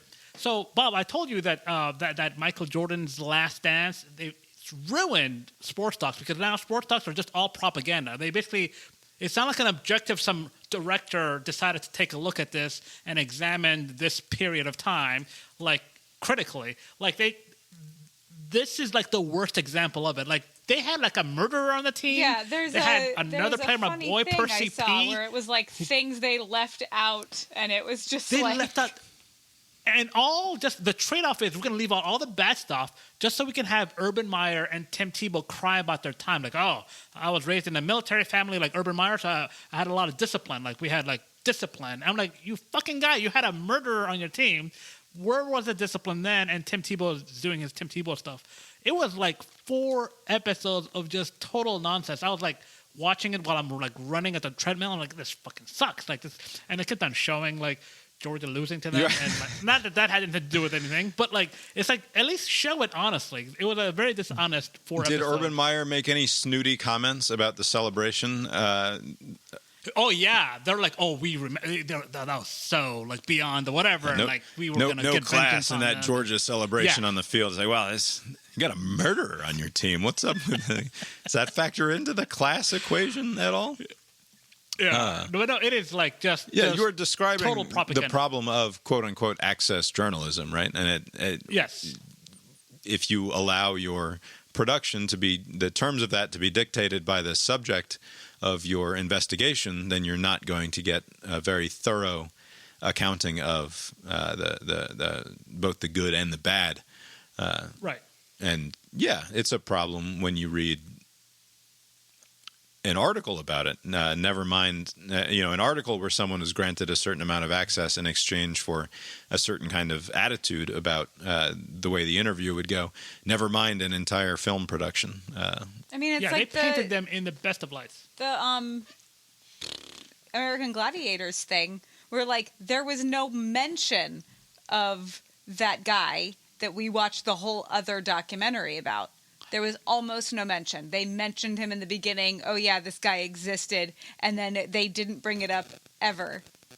Like that guy with a temper. Like so then why are we in a situation where politics is the only place that we can expect to find any sort of adversarial media, and even that is like the only chance that you're going to get somebody to get testy with Karine Jean-Pierre at the White House briefing is if Steve Doocy is in the room that day, right? Like if that fucking dork from Fox News is there to say something about Hunter, and then she is permitted to just shut him down completely, and none of the other assholes in the room are willing to pick it up from there. Right. This is not a problem that is just of the sports media. It's but it seems like maybe the viewership is higher when you have it set up this way. I mean, because like that OJ Made in America one, they didn't have OJ be, oh, I didn't kill those people. Like it was just like a normal documentary, and they did it so critically, good. and it did well. So like you can still do that. I don't know, like to me, like I don't know what the upside was to listening to Tim Tebow talk about like, oh, I wanted it so bad. Yeah, maybe I don't want to hear watch this. that. He says that all the time. It's just I mean, it's worth a watch just to see how like just it is. He's now Tim Tebow, or is he that? Is he now where I feel sorry for him, Tim Tebow? I mean, they keep on showing him coming up from high school, like he was raised in like some fucking stay-at-home kind of setup or whatever. They didn't mention any of the circumcision stuff that you were so fond of. Yeah. Like, they didn't do any of that. I was so fond of. I do think that's an interesting. It's sort of an interesting problem that we have. I think actually that where has the confrontational adversarial media gone? And the answer is, I don't know. Ask Michael Moore. It's only confrontational and adversarial to the other tribe. There is no. Right. They don't even bother trying to appear to be confronting power unless that power is an established ideology that's opposed to their own. In this example, I mean, like, what's the point of catering just to Florida? I mean, college football fans altogether would be open It's to a watching culture a critical look at that. because it's a culture that revels in the celebration of the individual rather than critical engagement with it. Right? I mean, it's the same reason you've got a podcast full of fucking dudes who are all about self-care. And I'm dead fucking serious. It's a culture that is rejected, that perceives criticism as hate. Right? It's if you approach anything with a critical eye, you're deemed a hater and to be ignored. And the average asshole would rather watch hagiography of the Florida Gators rather than approaching them with a critical lens, even if they don't fucking like the Florida Gators. What did we watch? John Wilson, Hard Knocks. Yeah, we didn't really do much else besides that. We played Dr. Mario. Showed the kids. Showed the kids we the watched Ready Player One. piece of shit Ready Player One movie. Steven Spielberg. Not good. I'm sure that we've talked about it before. Yeah. Sort of spectacularly well done in terms of the way that it looks, and it is beholden to what I find to be some of the most condemnable and hateful source material that has become popular in the culture in the last 20 years. Like, it's a book that I fucking despise on a philosophical, existential level. Never read it. Yeah. That I think plays into some of the absolute worst tendencies in the culture in terms of this inward-looking, obsessing over the things that you like and believing somehow that these stupid little cultural artifacts that matter to you are what's going to save the fucking world. Very, very bad and terrible story. And did the kids like it? Kids fucking loved it, and I knew they would. Like, I saw it on the app, and I was like, man, I hate this fucking movie. Right up their alley. And my next thought was, my kids are gonna love this fucking movie. And it fits in with my criticism of it, which is like, this is a culture that's entirely focused on the level of critical thought engaged in by 8 and 10-year-olds. Like, that's where we fucking are, and that's why we get the Blue Beetle and Gran Turismo, which is wish fulfillment. This idea that you fucking sitting around and playing a video game qualifies you to get on the track and drive at 200 goddamn miles an hour, as though that's what. And it worked. Right, it works for one asshole. It doesn't work for the. Of course, Sony wants to help produce that fucking movie. Are you kidding me? Talk about a conflict of interest in the same realm as Tim Tebow and his piece of shit Urban Meyer coach sitting down for a hand job of an interview about their times at the University of Florida. Same problem with Sony and PlayStation making a Gran Turismo movie. Do they chit chat in the same room? Who? Tim Tebow and Urban Meyer. Yeah, I think they're in the same room in some of the interviews. I'm asking anyway. Abe, who's seen it. A lot of, actually, almost all of it was just separate. Okay. They were isolated. You know. I think at the very end they may have done something where he did like a cookout with some of the players, because it's not just. I mean, it is Tebow and Meyer, but there's also some of the other players on defense. Like, Aaron Hernandez it's like, shows even up. though it's like almost 20 years ago, like. I remember that fucking asshole. I hated that guy. Yeah, I'm like, Is this I don't know if I can watch it. Is this a problem of the entire 30 for 30 model, though? Because, like, how often is it that these things are being... Because think of the Bill Parcells one, or was it the Belichick one, where ultimately they just get them in a room together and they're, like, hanging out and they're buddies. Like, they're not going to be super critical of either one of these dudes when it's contingent upon getting them in a room to chat with one another. It was called all of the Bills. talking head interviews. All the talking head interview stuff was separate, and at the very end, like, there was like a cookout at somebody's place, and like Tebow and all the people showed up. But that wasn't like just as they're talking about something else. Like, where are they now? It's a very quick mention of the disastrous year in Jacksonville. Like at the very, oh yeah, that didn't work out very well for Urban Meyer. Like, just like that. Just it's worth a watch. It's just not a good watch. I'll watch What's it. coming out next week? What are you going to see with college football happening? Are there any big movies coming? I think it's Denzel Washington's Equalizer 3. Oh my God, they made another one, huh? Certainly. And it seems like things are drying up because of this strike, or these multiple strikes that's happening out west. they're shifting some of the releases this year. So like Dune 2 is being pushed until next year. I suspect other movies that are like in the Oscar window are going to be bumped just to kind of spread them out. So like it looks like my AMC A-list subscription is not going to be worth it for a few months. Well, maybe they'll start filling the theater with old classics or something a little bit. Oh, they should do that. That'd be great. That would be better. Did some of the old stuff. Anyway, you got anything else for us tonight, Abe? Nope. Well, I guess that's all we've got for tonight then, and we'll talk to you next time. Later. It says The Case Against Being a Good Person, and it's by a psychologist who believes that it's important that you transgress a little bit, that you stop worrying so much about what everyone else thinks and just do you. And she reveals in the end that the most transgressive thing I've ever done was having a second child, which is weird. It's further weird that she doesn't acknowledge that it was transgressive because of like climate concerns, which I think is sort of the underlying idea here, which is that it's sort of selfish, but she doesn't mention that. But anyway, all around this piece are little blurby pieces by other writers about how the things that they do that are bad and how like it's good to do these sorts of things, right? So like I am a fashion writer for the New York Times. I write about men's fashion, but the truth is I've got some bad polyester jeans in my closet that I wear because it makes me feel good. Like it's that sort of thing. Some of the other things include gossiping, talking shit about my friends when I know I shouldn't, but I get a great big kick out of that. Fucking my friends, like sleeping around with my friends group. Ordering from Amazon is another one. Doing drugs, as in like just for fun, because they're fun, because drugs are fun. And also playing gory video games and feeding my kids McDonald's. So these are the things that it's so perfectly in keeping with what I was saying last week, right?